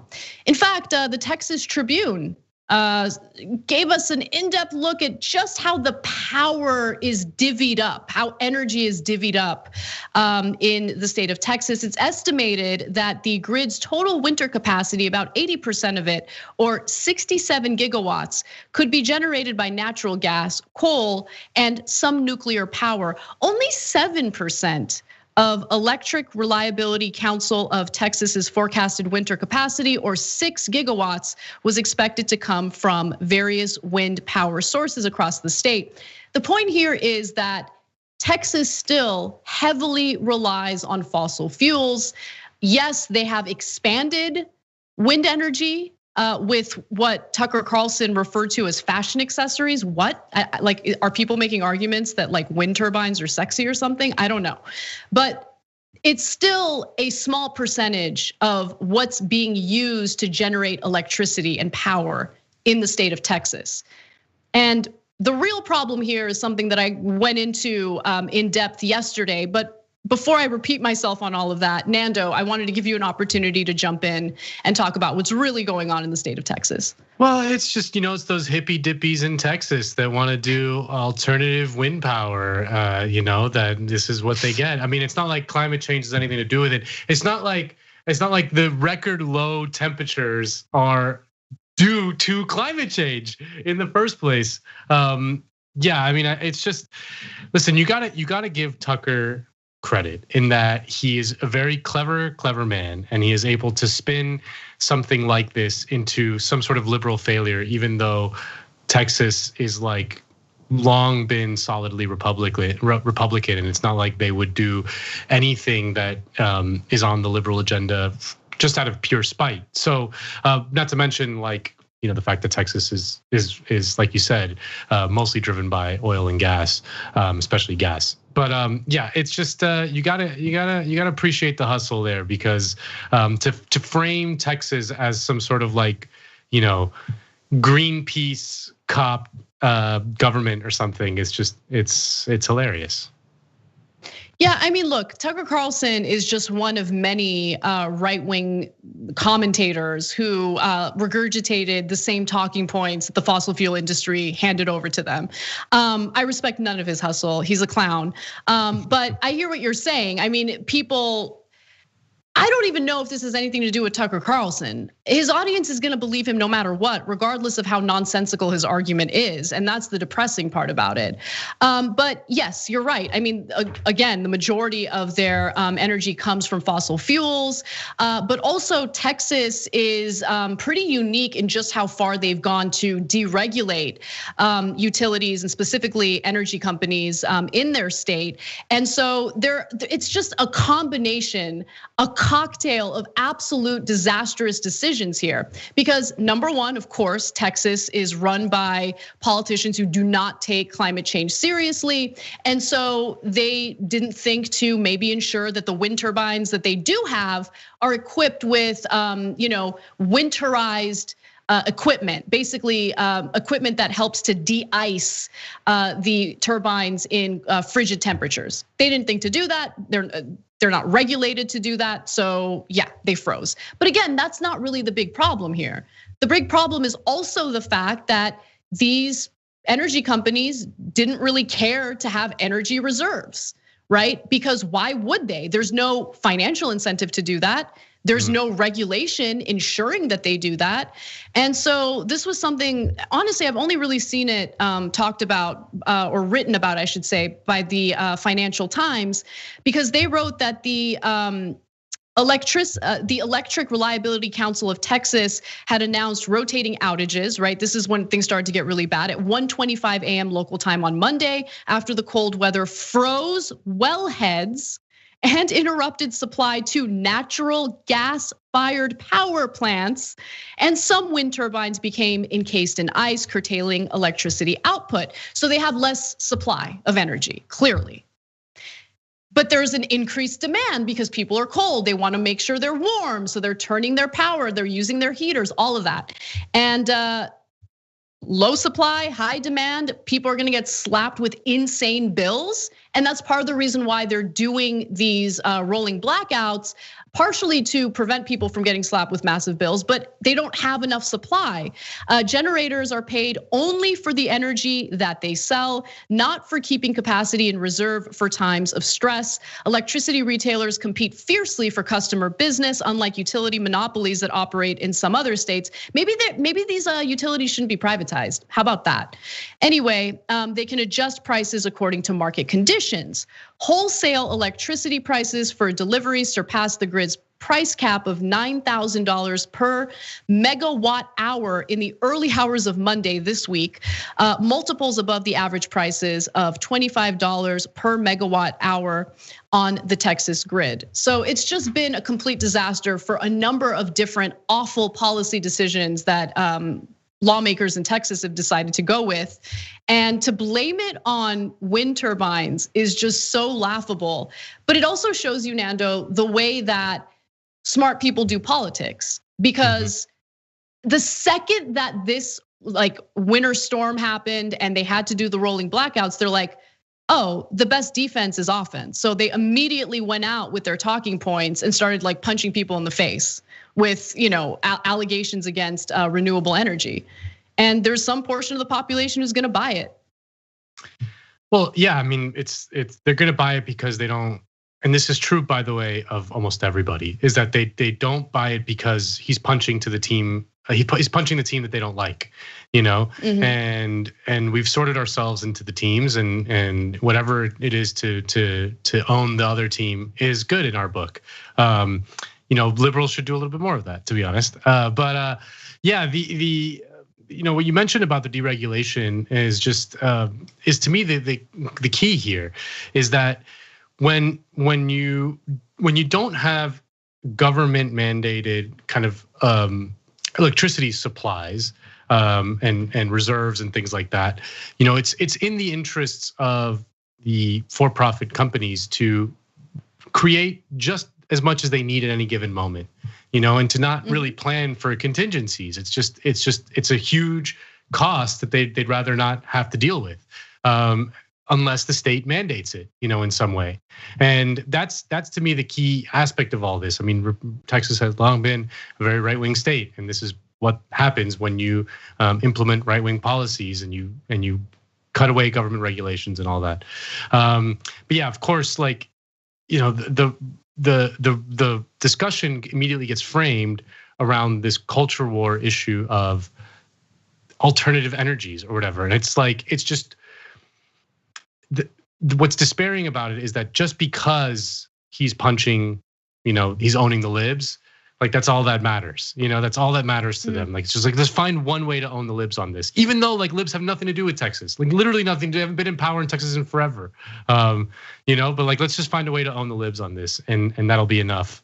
And yeah, I mean, like I said, we're guilty of it as well in some cases, but we should be doing more of it. Well, let's take a break, and when we come back, we'll discuss Joe Biden's pretty awful answer on canceling student loan debt during the CNN town hall. And then later in the show, we'll tell you what some people are doing to fight for a $15 an hour minimum wage, including in places like West Virginia. Come right back.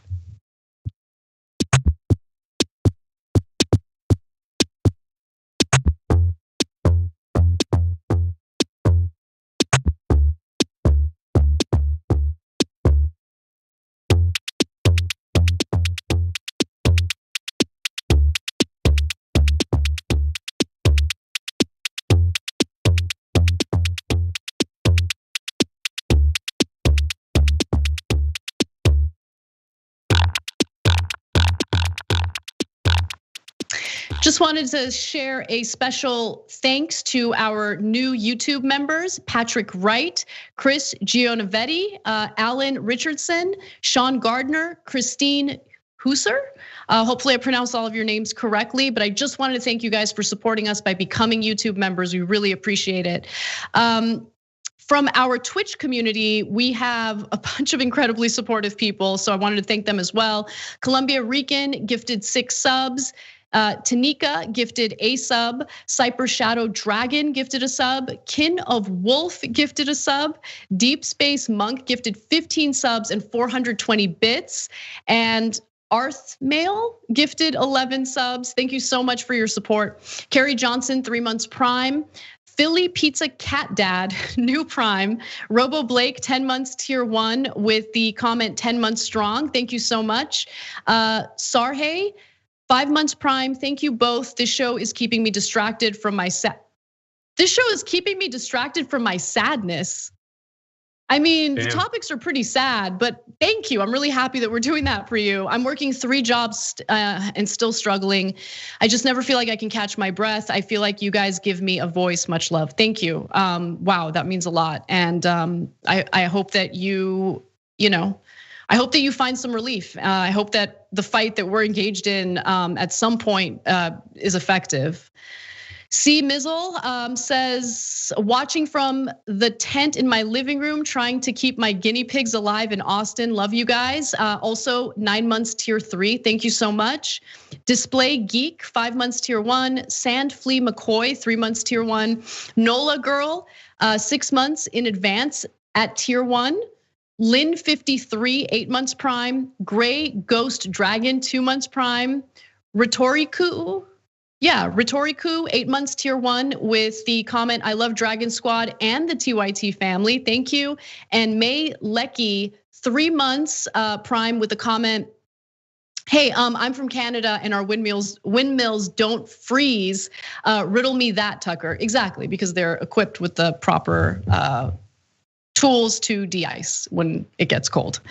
They don't have that in Texas, but no one's talking about that, which is frustrating. Anyway, geez, we have a whole minute left. I put my phone away. I'm gonna bring it back up. So let's go to the super chats. Prescott Small, Mr.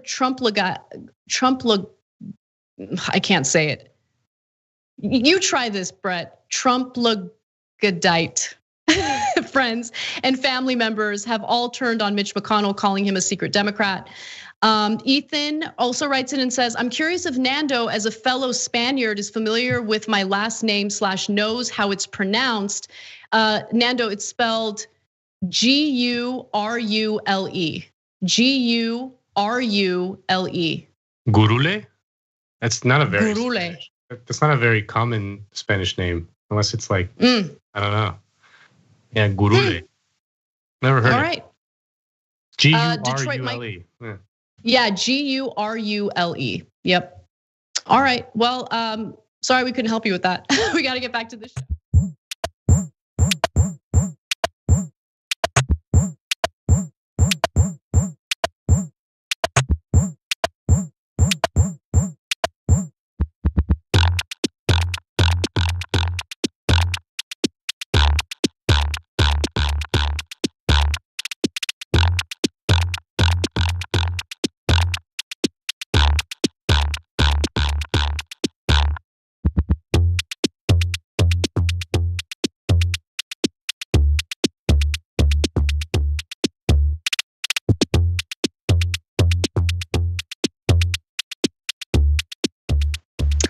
Welcome back, Anna Kasparian and Nando Vila with you. Let's talk about student loan debt because Joe Biden is not on the right side of this issue. Joe Biden ruled out the idea of canceling $50,000 worth of student loan debt per student who's currently struggling with student loan debt, by the way. Federal student loans are about $1.7 trillion in outstanding loans right now. And obviously it could really help to stimulate the economy if people don't have to deal with these overwhelming student loan debt payments every month. Now, during the CNN town hall, Biden was asked if he was willing to do this, if he's willing to cancel $50,000, and his answer was pretty awful. Here it is. Loans are crushing my family, friends, and fellow Americans. Me too. The American dream is to succeed, but how can we fulfill that dream when debt is many people's only option for a degree? We need student loan forgiveness beyond the potential $10,000 your administration has proposed. We need at least a $50,000 minimum. What will you do to make that happen? I will not make that happen. Nando, aside from the fact that he said, I will not make that happen, which was awful, his face, like his facial expressions as she's explaining something that's obviously devastating for herself and her family is really, I found it insulting. I really didn't like the way he was looking at her, like almost as if like, oh, this isn't really a big deal. I mean, I'm not trying to read too much into his body language. I know that's a clownish point to make overall, but like he just didn't really seem that interested in hearing her out. And then he immediately followed her question with no, basically no. And we have more of his answer, but what do you think about all this? Well, I mean, it's been forgotten now because it seems so long ago, but during the Democratic primary, before Joe Biden was kind of inevitable, when it was still kind of a competitive race and he was really struggling in those early months, every single time he interacted with voters, there would be a viral video in which he would just berate some voter who was like asking him like, hey, would you do something about the problems that I have in my life? It's like, hey, listen, you need to be fat. You know, like you can't talk to me like that. Like we've just forgotten about that. But Biden, you know, he hasn't had to do this in a long time. And when he has to face voters and they come up with mild criticisms or even like pleas for help, he typically reacts very poorly, like just with very like a tons of disdain for his base. I mean, it's just totally different. I always say like Republicans like fear their base in a way that Democrats just don't. You know, Democrats love to discipline their base. Republicans don't feel they feel terrified of disciplining their base. They never do. You know, so it's just it's a weird kind of split between the two parties, and that one side fears their voters and the other side does not. Well, Biden's going to try his hand at more of that discipline in this next clip. Let's watch. I do think that in this moment of economic pain and strain, that we should be eliminating interest on the debts that are accumulated, number one. And number two, I'm prepared to write off the $10,000 debt, but not 50. Mr. President, let me ask you. Because I don't think I have the authority to do it by sign of it. He's not going to eliminate the interest on the federal student loans. He's not. The fact that he even mentioned that is pretty infuriating because, first of all, hundreds of billions of dollars are collected in interest by the federal government as a result of this outstanding student loan debt. And I think that's really part of the reason why he has this unwillingness to just do like. Why wouldn't he do it? He would be the most popular president of all time because there's so many Americans struggling with this right now across the political spectrum. Why wouldn't he do it? And he can. He has the executive authority to do it. Yeah. I mean, all it takes is just that's it. Sign it. You're done, and we never have to talk about it again. It's never a debate again. No one asks you about it again. He just doesn't want to do it. And then he mentions his kids, Nando, in his answer, in the lengthier answer, and he's like, my kids had to take out student loans, and then they had to work and pay. Your kids are not the same. I'm sorry, they're not. No. They're not the same. I get that your daughter is a social worker, but she's not the same as my best friend Lauren, who's a social worker, who grew up in Van Nuys, California, to a single parent, basically. Like, and did not get any financial help at all from her family when she went to school. Like, Lauren is representative of what a lot of students are going through right now. Your kids, not representative, sorry. You're the president of the United States and you've been a politician since you were a zygote, basically. Yeah. Not literally. Let's be very clear about two things. Biden is lying when he says that he doesn't have the authority to do it. He's lying. I want to see your friend Daniel Dale come up and say it's just a tsunami of lies. I want to see the Washington Post fact checker Glenn Kessler deliver some Pinocchios, which of course he will not. But he is lying. If he can write off 10,000, he can write off 40,000, he can write off 45,000. You know, like that's just there's no law that says that he can only do it up to a certain amount. That's just a straight up lie. Like you said, he can do it with this. Just a strike of the pen. The other thing that we need to be clear about is that Joe Biden himself is largely responsible for a huge chunk of the student debt crisis in America. Yes. It's his role in the 2005 bankruptcy bill, which was passed under the Bush administration with mostly Republican support, with 18 Democratic senators breaking ranks with the rest of Democrats, led by a guy named Joe Biden. And again, this is like the reason why Elizabeth Warren got into politics. Like this is all in the history books. We know this, in that he made it very, very difficult, or sorry, not difficult, impossible to discharge student debt in bankruptcy. There's stories of people getting their Social Security checks garnished because of student debt.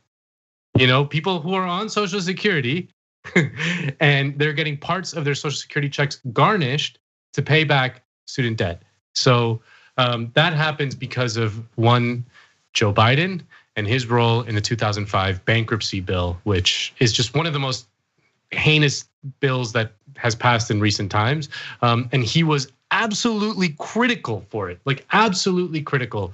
Like in so many of these awful right-wing bills, Joe Biden was the northern liberal with prestige who broke rank with the rest of the Democrats to give cover to others to do it.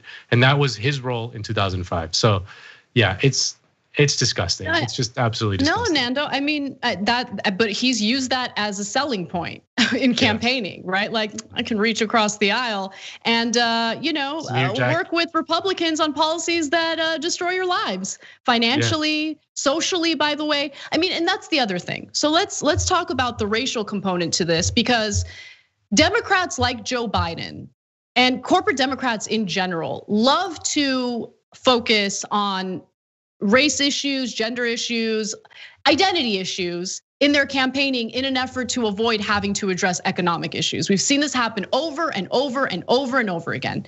So when it comes to his cabinet, all we hear from the news, from CNN, from all of these corporate news outlets is, oh my God, look at the diversity within his cabinet. I gotta be honest with you, I don't care unless the diversity also represents the best interests of the people that they're supposed to be representing through their diversity. Okay, and what I mean by that is simply putting a woman in charge for the treasury, putting a black woman in charge for this, and a gay guy in charge for that. Okay, but what are they carrying out? What are they carrying out? And don't tell me you care about improving the lives of black people in the country when this very issue that he lied to the American people about during that town hall would disproportionately improve the lives of black people in this country. Let me give you the numbers. This is a statement by Elizabeth Warren and Chuck Schumer, by the way. They're the ones who proposed that he cancel $50,000 in student loan debt. An ocean of student loan debt is holding back 43 million borrowers and disproportionately weighing down black and brown Americans. Canceling $50,000 in federal student loan debt will help close the racial wealth gap, benefit the 40% of borrowers who do not have a college degree, and help stimulate the economy. It's time to act. We will keep fighting. And they're right about that. The data bears that out. So when it comes to actual substantive actions that the Democratic Party can take to actually improve the lives of black and brown people in this country, they're just unwilling to do it. And so I'm not saying I don't want representation. I don't want diversity. I do want diversity, but I don't like the fact that they use diversity. They use optics as a cover for their cowardice when it comes to like passing policies and doing things that actually would improve the lives of the people that they're claiming to represent. That's the point that I'm trying to make. The crazy thing to me is that unlike something like medical debt, which we should also get rid of, but the medical debt is held by private corporations, right? Which have an ability to fight back, right? And they have a staked interest in keeping those debts, right? Because it's money, they don't want to take a haircut. And I understand if you're a politician, a craven, Democratic politician, you are afraid of those companies coming after you. I get that. Student loan debt is like owned by the government. Like it's not like a great chunk of it is owned by the government. Like there's very little that is owned by private corporations. You own the government. You are the government. Like no one's gonna come after you. Like no one's gonna be like, hey, dude, I'm not taking a haircut on these student loans. No. That's the government itself. It's crazy. And like you said, if Joe Biden were to do this, like the Democrats wouldn't lose an election for the next 25 years. Totally. They just really would not. Totally. It's just the most obvious kind of gimme. It's just sitting there. It's an alley-oop, perfectly placed. All they have to do is dunk it. But they're like, He just can't do it. No? He just will not. Like there is no vested interest fighting against student loan cancellation the way there would be like, but that's why Medicare for All is very difficult. It's 1/6 of the US economy and there's tons of people who make money off of it. I get it. That's difficult. It's hard. There's all kinds of structural things in place. Student loan, you can just do it. Just do it. No one would care. Yeah, but I mean, does the federal government really want to do away with the regressive taxation that they're relying on? And look, this data, I wish they had newer data that we can cite, but I'm gonna go to the last graphic here just to emphasize the point that I'm making about the interest rates tied to these federal student loans and how the federal government rakes it in when it comes to these payments as a result of the interest rates. A Brookings report from the spring of 2015 relays the figures from a recent Congressional Budget Office analysis showing that the federal government may have profited in the order of $135 billion over the prior 10 years from student loan repayment. Why are we charging them interest at all, especially now, right? And during the pandemic, he has put a hold on the interest, but that's gonna come back. That's not permanent.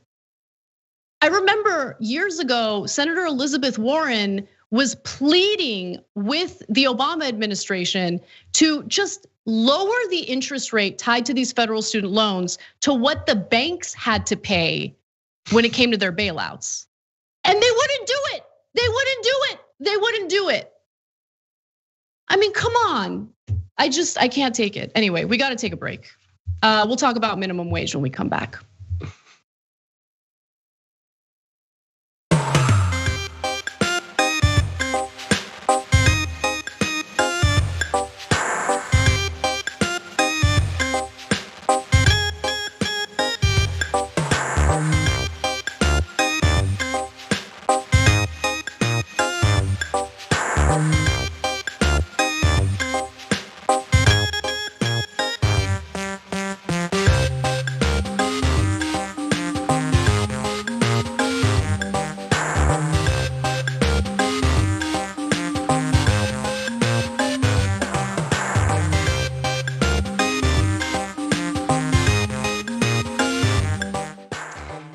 Joyce Goodman from our member section says that it's great to hear Anna talk about the inequality in school funding. Time to examine the fact that schools are funded by local taxes. This is the problem. A lot of parts of the country still fund their school districts based on property taxes. So just think about how that plays out, right? You live in a wealthy area with expensive homes. Obviously, those people are gonna pay more in property taxes. The schools in those areas are gonna be funded far better than schools in poorer neighborhoods. And that has been such a terrible and failed model. So I appreciate your appreciation for me bringing that up because I know it's kind of like a dense topic, but it's important because we need to talk about the nuance when it comes to opening schools. It's not as easy or black and white as some of these politicians are making it out to be. Perpendicular Time writes in and says, the really amazing part about this disinformation campaign is that Republicans believe the Green New Deal came to Texas before any other state. Yeah, you're right. You're absolutely right about that. They're hippies. It's just they're hippies. So crazy. Keldo Head writes in and says, Joe Biden wrote the 2005 bankruptcy bill. Why would anyone think he would cancel student loan debt? Honestly, I would think that maybe he would do it because he'd understand that doing so would make him the most popular politician in a long, long time. It's just as Nando mentioned, it's an alley-oop. Wait, what is it? Alley-oop, right? Yeah, you got it. You got it. What did I say? It's very clear. It's like the first time he's like, it's an alley-oop. Like it's an alley-oop. Like it's just like it's very clear. It's like the first time you ever say that word. My favorite thing is when I hear a sports term and then I try to impress Christian with it, and he's like, "What is that, Anna? What is that exactly? What happens? What happens during an alley-oop?" But I do know actually, it's like when one of them passes the ball to the other guy and he dunks it while he's like in midair, like he's jumping, and the other guy passes the ball as he's jumping, and he gets the ball. It's like whoosh. It's pretty cool. I like it when it happens. It's very exciting. Like that. All right. Proud member of Squirrel Squad. Ooh, I like that. I want to be. How do I become a member of the Squirrel Squad? I know. Maybe that's what the main show like should be. Is that like an Antifa thing? Oh my gosh, like I don't know, but it sounds fun. It's from Up, like the distractions where they yell like squirrel, and everyone's like, "What? Up? Squirrel?" Oh, got it. It's distracting. No, I don't want to be the Squirrel Squad then. I just thought it sounded cute and cuddly, but not so much anymore. Anyway, so here's the comment. The regulated social democratic energy market in Germany has 15 minutes of blackout per year. What is the number of crony capitalism? What is the number for crony capitalism in America? Obviously much higher. All right, guys, we got to get back to the show. We'll see you there. Squirrel.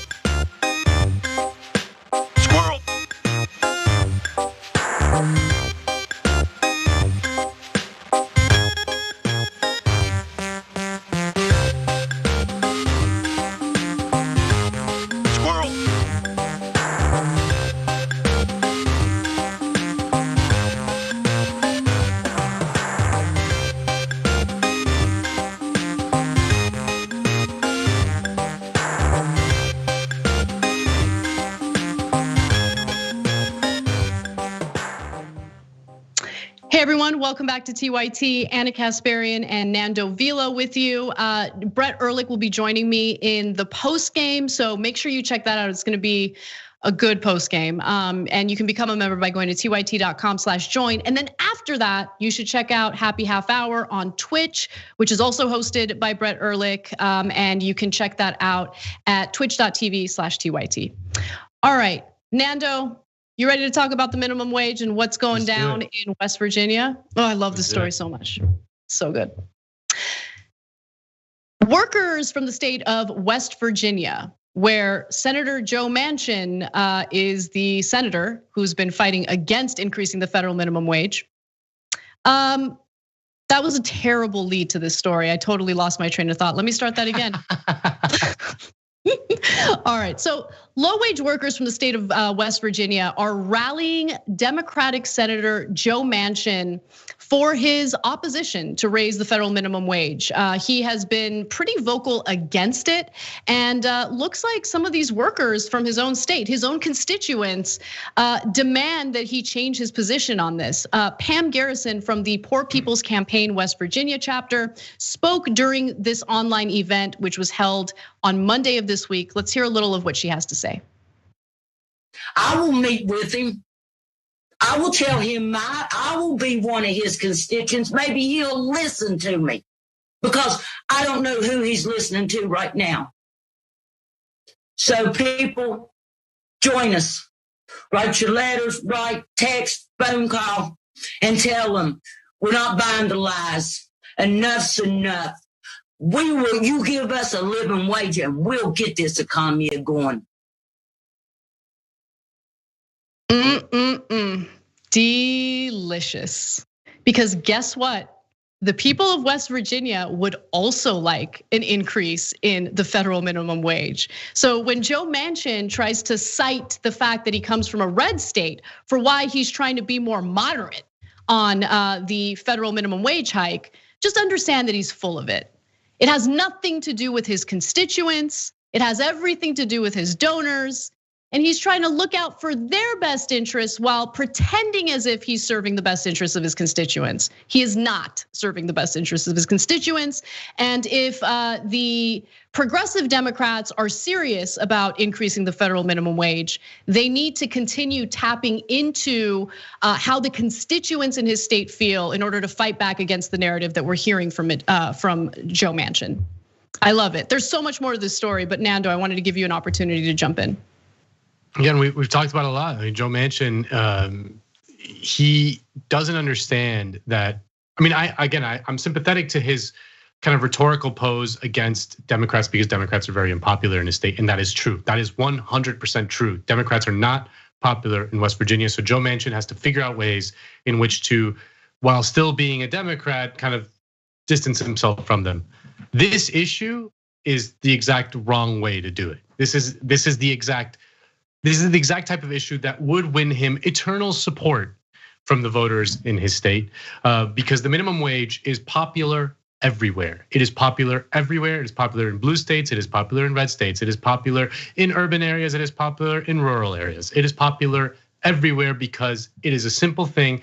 People understand, people know, oh, you either make $7, that sucks, or you make $15, that's better, okay? Like, it's not rocket science. Like, more money in people's hands is a thing that people like. No one's like, I've read the studies that suggest that maybe on the margins in some communities, the increase in the minimum wage might cost job losses in certain sectors of the economy. But it's like, no. People think about it in a much more different way. And yeah, so I love that workers are organizing, fighting back. The Fight for 15 movement has been one of the most inspirational political developments of my lifetime. I remember when it started in 2012, people, including very liberal people, were like, look at those people, they're ridiculous. They want a $15 minimum wage. They're ridiculous. And now it is becoming more and more hegemonic. It's becoming like just the baseline that people are rallying around, and many even mainstream Democrats are tooting its horn. So it's just been a remarkable example of what organizing, strikes, and all that stuff can deliver. They can deliver the political goods, because I do believe we'll see a $15 minimum wage in the next few years. Yeah, I agree with you. And you're right, it's not rocket science. Oh wow, people want more money in an economy where you need money to survive. Like, yeah, obviously that it's not a Democrat versus Republican thing. It's an American people versus the corporate world thing. That's where the division is.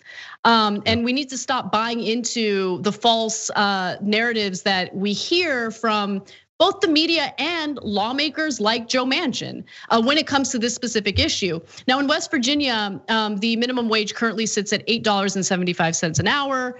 There was another speaker who was part of this campaign to kind of apply pressure and get him to change course on the minimum wage. So one of them said this: I'm speaking to you, Senator Manchin. You know that in West Virginia, the minimum wage needs to be $23 in order for people to live, not wonder where their next meal is coming from. And there needs to be a little bit of emphasis on Kyrsten Sinema from Arizona as well, because she's the other Democratic lawmaker who's pretending as if increasing the federal minimum wage would somehow be unpopular with her constituents in Arizona. She's completely full of it. And Nando, since you mentioned strikes, I do want to talk about some of the strikes that did take place this week. There were strikes with workers demanding an increase in the federal minimum wage. This took place in 15 different US cities, including Charleston, South Carolina, Chicago, Flint, and Detroit in Michigan. You have Raleigh and Durham in North Carolina, Houston, Miami, Orlando, and Tampa, which, by the way, I mean, Florida did just pass a ballot initiative to increase the their state minimum wage to $15 an hour. But I do love seeing solidarity with the workers in Florida as well. So this is good news because there is organizing taking place. The workers at McDonald's, Burger King, and Wendy's, joined by home care and nursing home workers, took action as the Biden administration is attempting to push through an increase in the federal minimum wage from $7.25 in what would be the first increase since 2009. But I don't want to give Biden too much credit yet because he has wavered on this issue. He has repeated in multiple instances that he doesn't think that the minimum wage hike will make it in the final version of the coronavirus economic relief bill. There's no reason for him to believe that, other than the fact that he just had a meeting with corporate CEOs at the White House, something that wasn't really reported on widely. But I talked about with a lot of detail on last week's episode of Weekends for Jacobin. He's getting letters from the US Chamber of Commerce urging him to implement more means testing, don't do the $15 an hour minimum wage. I'm not at all interested in what the US Chamber of Commerce wants. We are in a uniquely awful position right now where the economic anxiety that Americans were already dealing with has been further compounded with the nightmare brought forth by this pandemic. And if Biden doesn't get real, if Democrats don't get real about responding to all of this appropriately, not only are the American people going to suffer the consequences, but no fear mongering in the world is going to dissuade people from voting for a more clever version of Trump who uses the same like populist lingo, but doesn't actually do the right thing and pushes more division in this country. I'm really worried about that happening. And apparently Biden's completely delusional about it. It's very frustrating. Wouldn't it be something if the president, who is the head of the nominally left party in the United States, came out in support of striking workers? Like it's so unimaginable. It's so unimaginable. But imagine if that were to happen. It's just, but obviously they won't. We can't even expect that. It's crazy. We can expect them to meet with CEOs all the time. Yep. But to meet with the workers, no. Show up on the picket line, no way.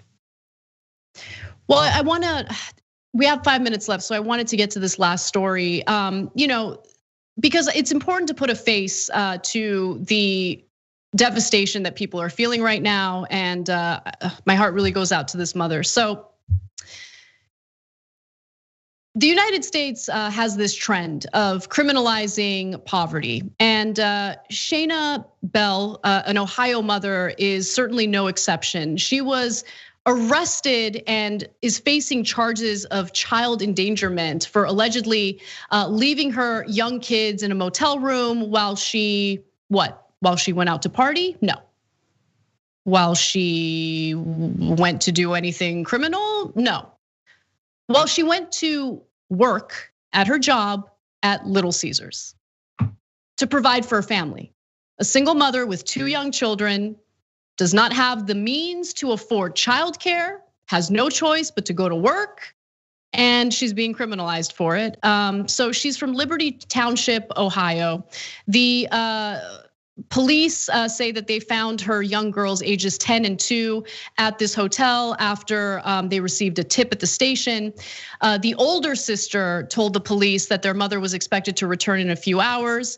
And after police found Bell, she was working at this local pizza shop. She reportedly told them that her children are checked on hourly when she's at work. And by the way, this happens all the time. Because parents have no choice. That's how messed up this system is. Childcare was completely gutted under the Reagan administration. You obviously don't have a robust social safety net to help, mothers like Bell take care of their children while they go work or while they stay home and take care of their children, but they have the means due to these government programs to help them out. There's just no support. And instead of thinking about how broken the system is and what we can do to fix it, the answer is, more criminalization, more policing. She's the bad person. And so let's charge her with child endangerment. In America, it is a crime to be poor, is the bottom line. Totally. In America, if you're poor, you are a criminal until proven innocent. The state will attack you with a degree of zeal that it does not use to attack people who are not poor. It's undeniable to accept that fact. Like it's just, the story is just so heartbreaking. It's so infuriating. What is this woman supposed to do? Like, what is this woman supposed to do? It's just, seriously, like it's there are no options. Like if you live in a decent society and you have children, the state should take care of them in some way. Either they pay you not to work, or if you do have to go to work, they pay someone to come and watch your kids. Like, if not, who are we? What are we? Like, what kind of country are we? It's just. We're the kind of country that has a political party that's taken seriously, full of people who want to ban a woman's right to choose, right? And remember, when it comes to the right to choose, yes, there's the issue of agency and the ability to make choices about your own life, but it goes beyond just making decisions about your own body. It's also about decisions about your whole future, your economic future. And if you don't have the means to take care of the kids that you're forced to have in this right-wing utopia, if they had their way, if the Republicans had their way, then what are parents like Shayna Bell supposed to do if they don't have the means to take care of their kids? And the social safety net continues to get gutted by conservative thinkers in this country who want more tax cuts, who do not want to regulate a damn thing. They don't want to increase the federal minimum wage. I just don't get it. Like, what is, they're never really confronted about how ridiculous their arguments are and how much their views conflict with one another. And at the end of the day, it's just cruelty. It's just overwhelming cruelty that you don't see in any other developed country. And it's so frustrating to know that this woman, who's obviously already overwhelmed as a single mother, who's working a job that probably pays her very little, now she has to add court proceedings and a trial to all of this, and possibly jail time. It's sick. It's absolutely sick. Anyway, thank you to Nando for doing the show with me today. Post game is next. Become a member, tyt.com/join. See you there.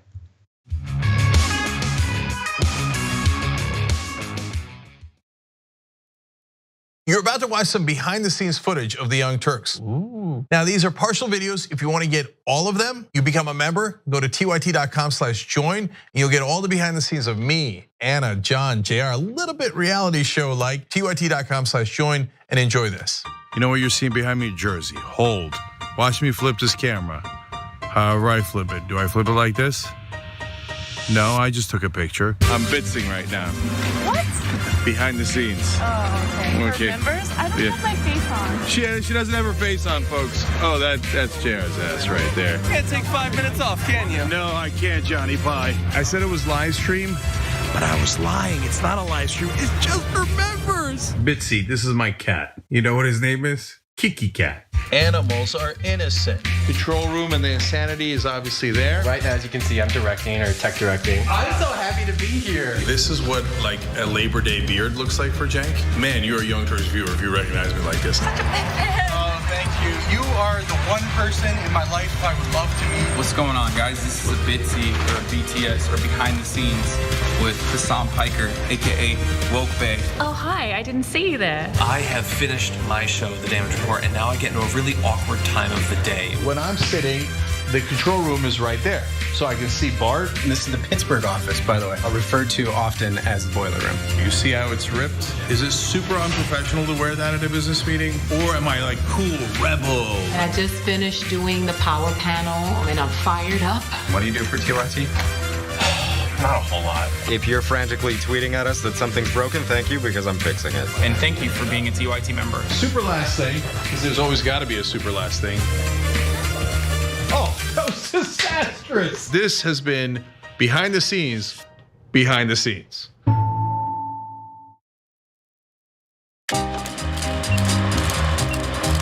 We're gonna do a little thing we like to call Weekly World News. Weekly World News.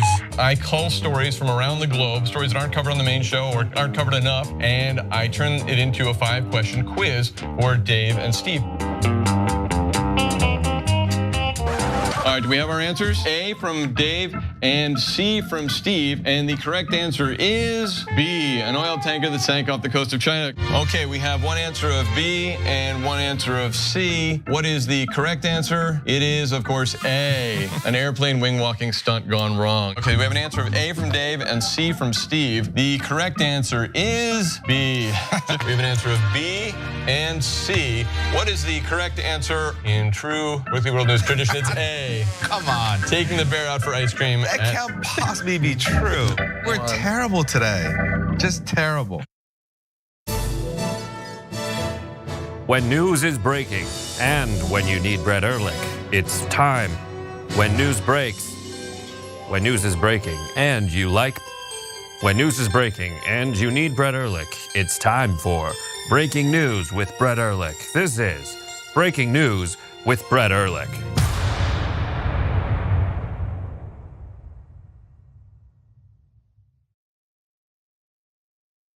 Climate is changing fundamentally, extremely, and non-linearly. It's becoming worse now. It's not when the levees burst that is the problem. It's in the anticipation of that. So I hope every human being is safe. And by human beings, I do not include multinational corporations, especially the ones that started climate change in the first place. What we're currently doing right now in cutting emissions is clearly not enough. There will be ramifications to what Trump is doing. I don't want people to suffer, but I feel like there's gonna be a lot of suffering because we have an imbecile as our leader.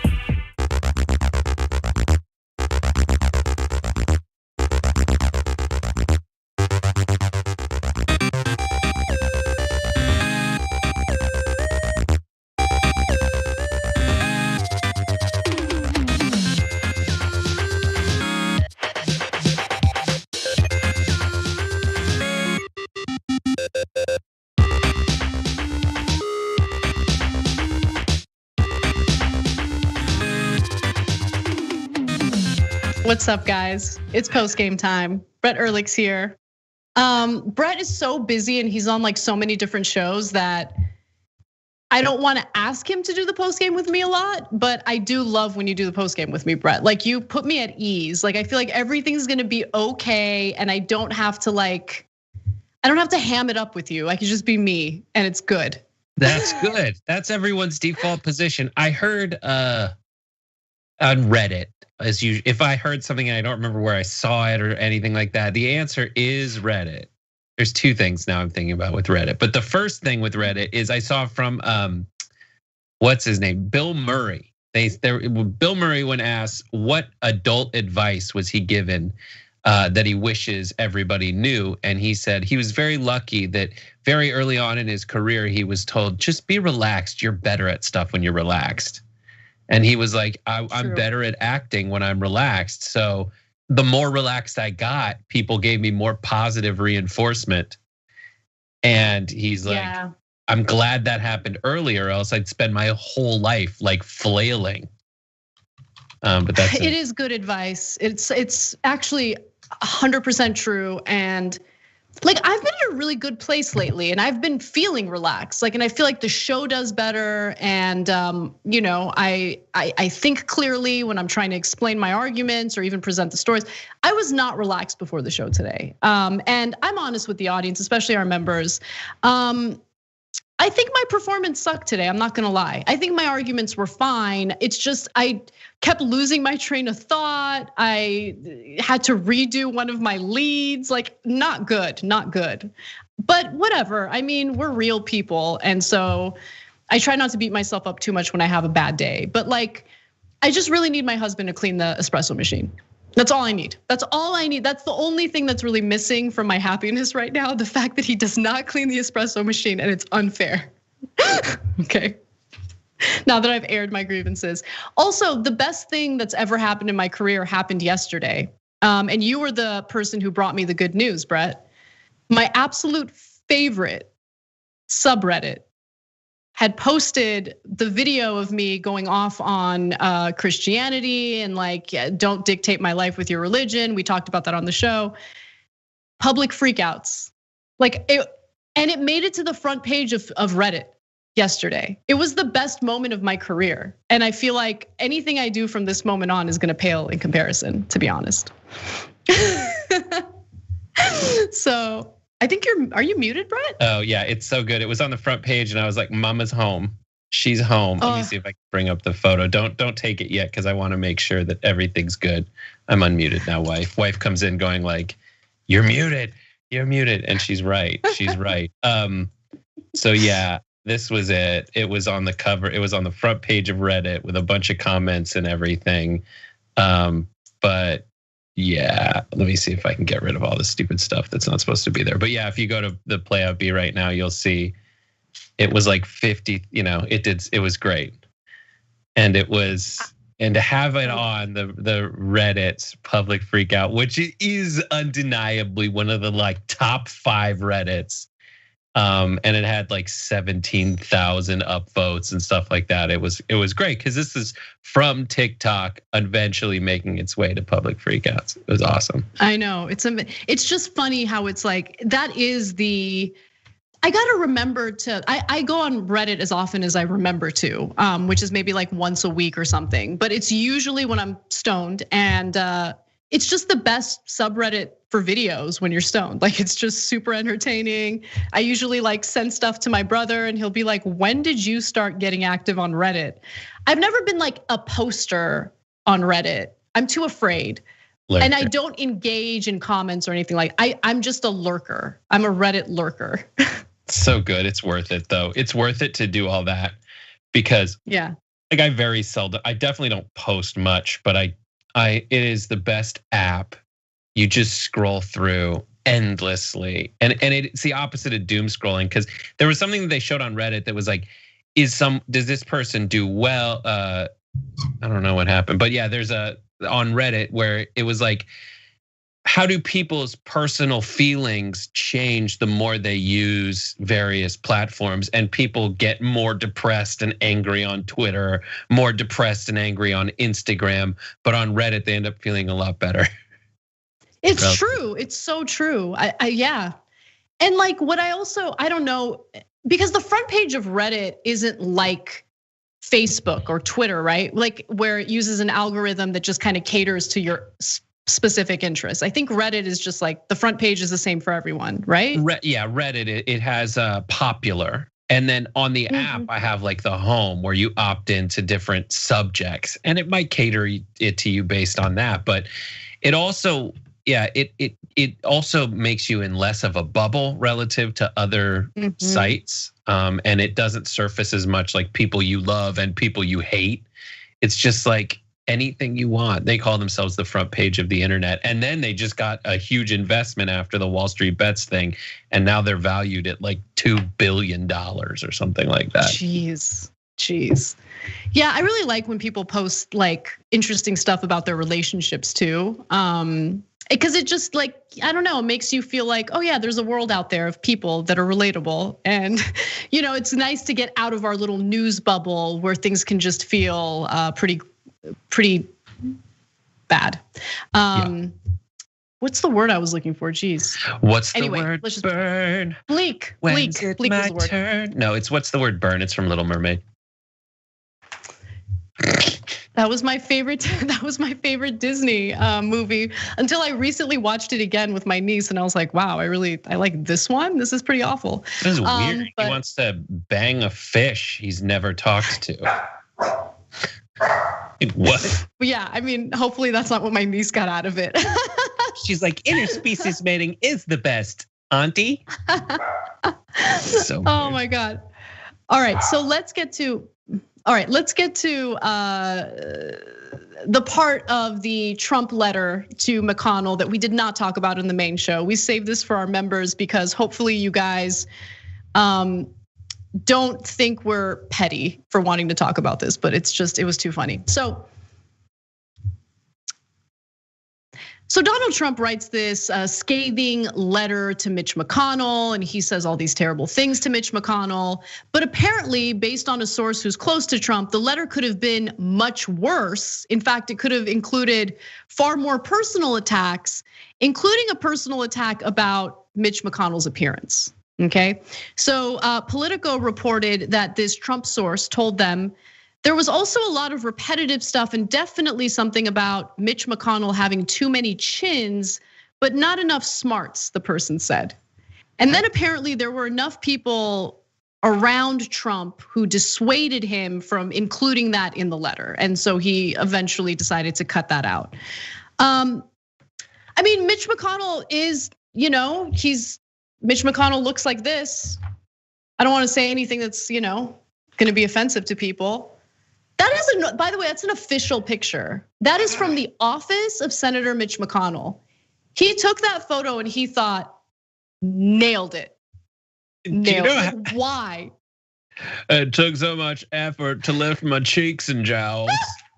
I couldn't do them both. Usually I either can lift my cheek or one of my jowls, but Look, that's one of those where they actually had to take the photo upside down so he could manage to smile. Like he is rigged to the ceiling and it's all just drooping down. Like those photos on Reddit of the dogs upside down so it looks like pit bulls are smiling, but it's just because they have no control over their face skin. Oh my God. It's so true. And he does, it's almost like he's also trying to like hide his teeth. Like, it's okay, Mitch, it's okay. Like he's just, Like usually when someone says you look like a certain kind of animal, you're like, Bill O'Reilly looks like a giraffe or a camel. You're like, I can kind of see it. But with Mitch McConnell, like he even has the beak dip in the front. Like even he's got the like negative widow or Cupid's bow. Like it goes down and he's got oh man. And I love that he's making the face here. And then here it's the same face on a different day. Like, all they did was take his frown. Like they literally just took his frown and then photoshopped it as a smile. They photoshopped it upside down so it looks like he's smiling, or at least attempting to smile. They're like, Mitch, won't you smile? He's like, I am. Yeah, no, okay, we'll do it in post, guys. We'll do it in post. But he said happy. So who was I? Someone we were directing. I was, doing the booth with the other day was like, I hope that Elaine Chao and Mitch McConnell have like a really happy, loving relationship. But like, it seems like they do. Yeah. What do you think? What do you think? What do you think? Do you remember when there was this period of time where protesters were getting pretty rowdy and confronting Trump administration officials and Republicans like to their face. And there was this one incident where they confronted Mitch McConnell while he was with his wife, and she got super protective in only the way that a wife who loves her husband would get. Like I would get like that if someone's messing with Christian. Like there's no question. Yeah. Would I have gotten that way if someone was like that toward like my past boyfriend who I was with for 7 years? Probably not. I'd probably be like, so like, it's just, she was fierce. She was fierce in that moment. So it seems like they're in love. And I don't know, that relationship's weird. Political relationships are weird. They're just strange. How did they meet? Like, what did they like? Like, I can see Elaine Chao having something interesting about her personality. Like, I don't know her. I don't know what that would be. She's not really reported on that much. I can't imagine that Mitch McConnell is like some Rico suave, like he's got that side to him, it's like, I know how to turn it on. Like, I don't see that with Mitch McConnell. He's like, when he was a kid, he was like had Benjamin Button things, like he seems like the kind of person who when he was young was old. I'm gonna pull up a photo that is, I'm sure, part of public record and public domain that we can use because it's from one of his early things. But if we go to Play Out B, here's a young Mitch McConnell. Oh, all right. And he saw Lainey Chao across the way.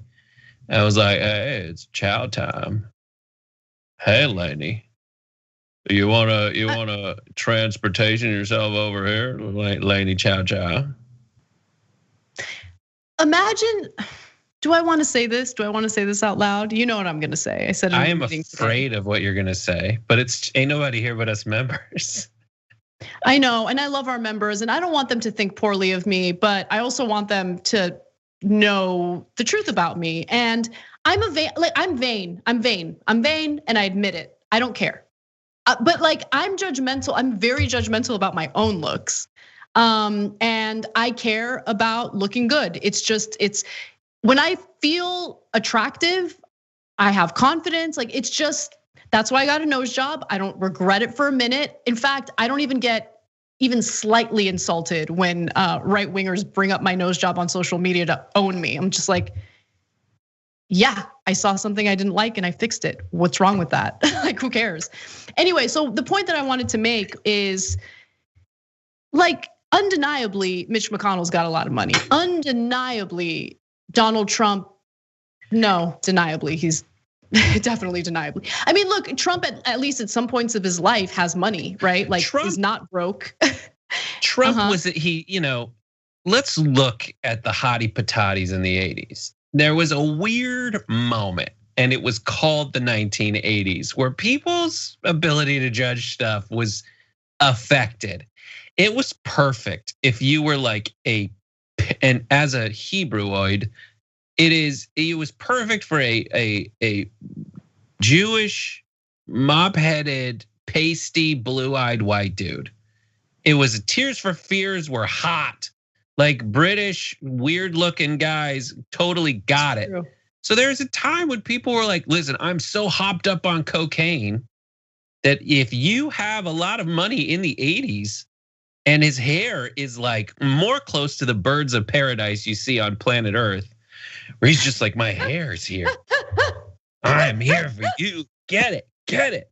It's all branding. It's all flash. It's more like it's. And then there was also like he plays the game, and it's funny on a day when Rush Limbaugh dies, and one of the quotes from him is, "Feminism was invented so unattractive women could have access to success." It's like, because the current system was invented so that unattractive dudes could have more access to success. I'm not quoting him exactly, but like that's the point. So you got Rush, you got Trump, you got McConnell. It's like, and the evidence is everywhere in culture. Just see any sitcom with hot mom, watch King of Queens, like watch any of it. Watch the news, guys. Like watch cable news, any news. It's really messed up, actually. It's funny because like, I wonder how much of that societal pressure subconsciously plays a role in my own vanity. I'm sure it does. I'm positive it does. But I also know that when I feel good and I have that confidence, I feel like I just do it's not that I do my job better. You do need confidence to do what we do, right? Because you have to share your opinions. Sometimes they're controversial. Just like having confidence is a big thing. And yeah, like I also just think like if you've done everything you can do to hoard wealth, right? Like you're rich. Like let's just Mitch McConnell, or even like, yeah, you're right. It's just the men don't really think they need to. They don't really care because they can get away with, I'm just saying like if I had unlimited funds, I don't know if I'd do anything to my face now, but you better believe that once like the turkey neck situation begins, yeah, if I have money, I'm gonna take that. I'm gonna take care of that. And like, no offense to anyone who chooses not to, but if you're super wealthy, why not? Like, why not? I don't get it. And in this story, as it pertains to this story, Donald Trump, I love this idea of one, beneficiary of the patriarchal monetary reward society attacking the other, Mitch McConnell. Like you got a guy with two chins being attacked by a guy with the testicle chin, the scrotum chin that Trump always has. Because not only does his neck get squeezed, like his neck skin is so plentiful that it's very obvious he has two chins. But when he ties his tie, he does it so tight that you get like this little thing in the middle. Go look at it. Eventually, one of these photos, not that one, but one of these photos will have him as a Balchinian. Like down at the bottom, he gets the scrotum chin if he does it together. So you have these two guys. Like, what are we fighting about, dudes? He wants to go after the looks of Trump of McConnell when he himself has a massive chin problem. Yeah, I know. It's just, but that goes back to like Trump's unearned confidence and like his like he's so delusional about everything, including like what kind of president he was, how effective he was, what he accomplished, how smart he is, how he looks. Like he's just completely oblivious to reality.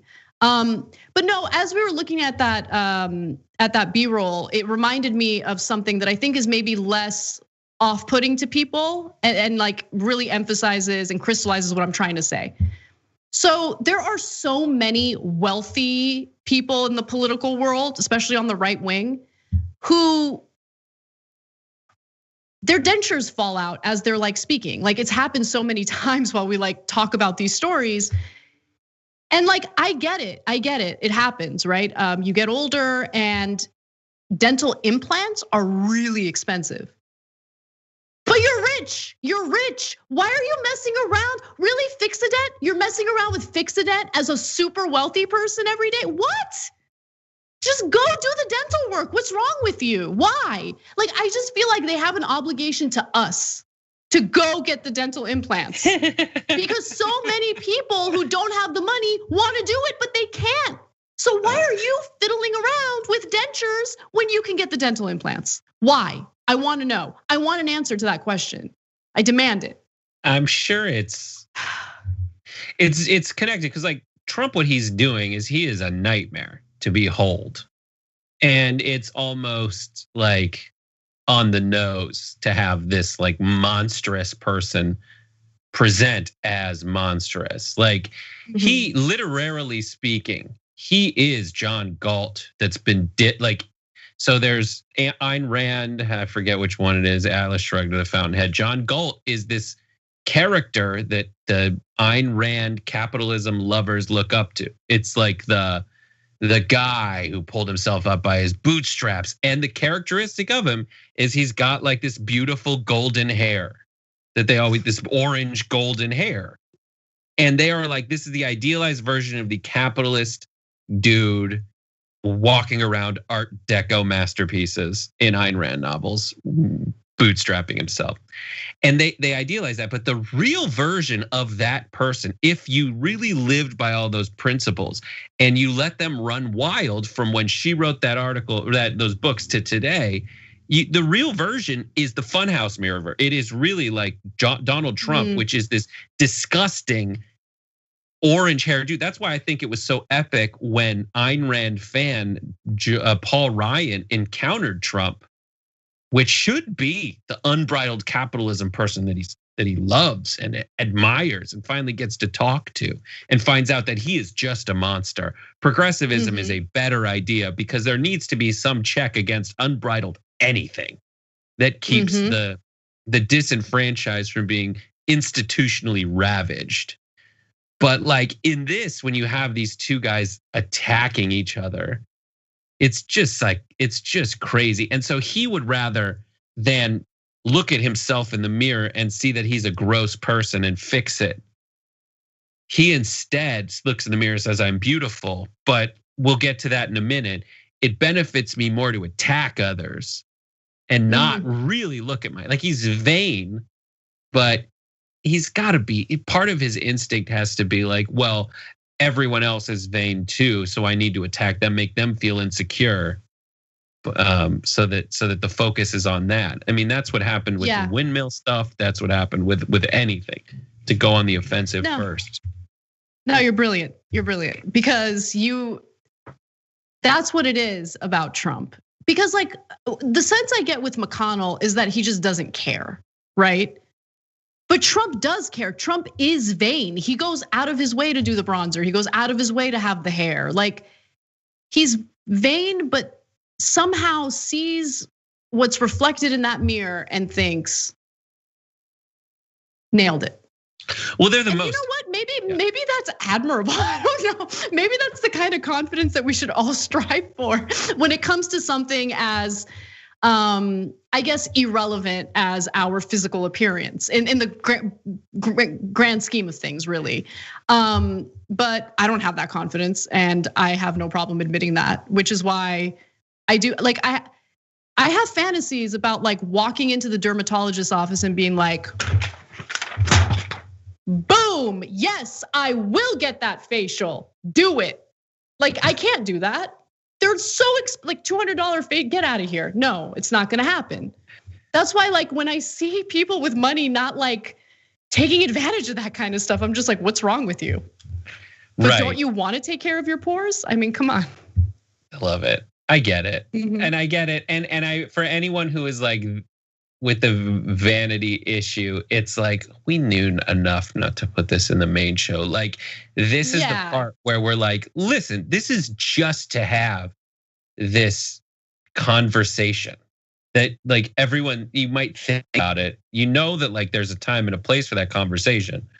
I think there's good points brought up in it. And one of those points is like with Biden and the 50,000, which I love that it's a 50,000. 50 is such a great number. 50 is the number that they won't go to in Princess Bride. They torture Wesley. 50 is like too much. 50 is the speed the bus can't go at in Speed. Too much. And 50,000 is like the zealots of Christ, like Simon and the 50,000 zealots. Like, no, it's too much. People loving you this much. It's too much. It's zealots. There's only 50,000 for crazies. But with Biden, he doesn't do the what. He doesn't go all the way. He's not going to do the what. Let's go to the extreme, or let's like actually live out these ideals that we've espoused. They get scared and they're like, I'm not actually gonna do it. But with McConnell and Trump, they actually do it. Like, you always wondered what would it be like if there was a politician who just attacked all the time and had no sense of decency and didn't do the things that like the senators were ready to do in the Nixon era, which was convict the bastard. But because it was too much shame to have this stain upon their party. We always had the question, what if they just were nakedly partisan? What if someone was just only about their own self-interest and didn't care what the media said about them at all in a way that made them back down? Now, Trump cares about the media. He cares about people talking shit about him. Obviously, it's the worst thing, but he's not afraid to lash out because he has no shame. So he's that guy who's always appealing to racism, always appealing to his base, has no respect for norms in politics, for better or for worse. And then on the other side, you have McConnell, who never ever once has cared about those norms either. When it comes down to it, McConnell was always like, I have the votes, so I'm gonna do it, period. And I don't care that the norm says, well, what if we, approve, we withhold our votes on Merrick Garland because this is a BS argument, but I do have the votes. Usually I have to come up with I feel the pressure to come up with a good argument, not the nakedly partisan one and the what votes I have one. Now we know, now we're at a point past which we realize that they just did the nakedly partisan and wildly egotistical politician moves. Now what? The Democrats are like, let's go back to the era where we relied on shame.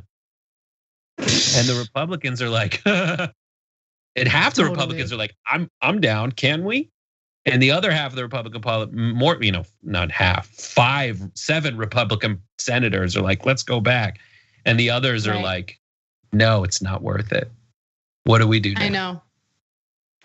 It's Machiavellian shit for real. Like it's all about power and doing whatever it takes to get it, and never apologizing. And it's just, of course, there's a huge part of me that hates it. Most of me hates it, but then there's also part of me that's envious that we don't have progressives who are willing to engage in that.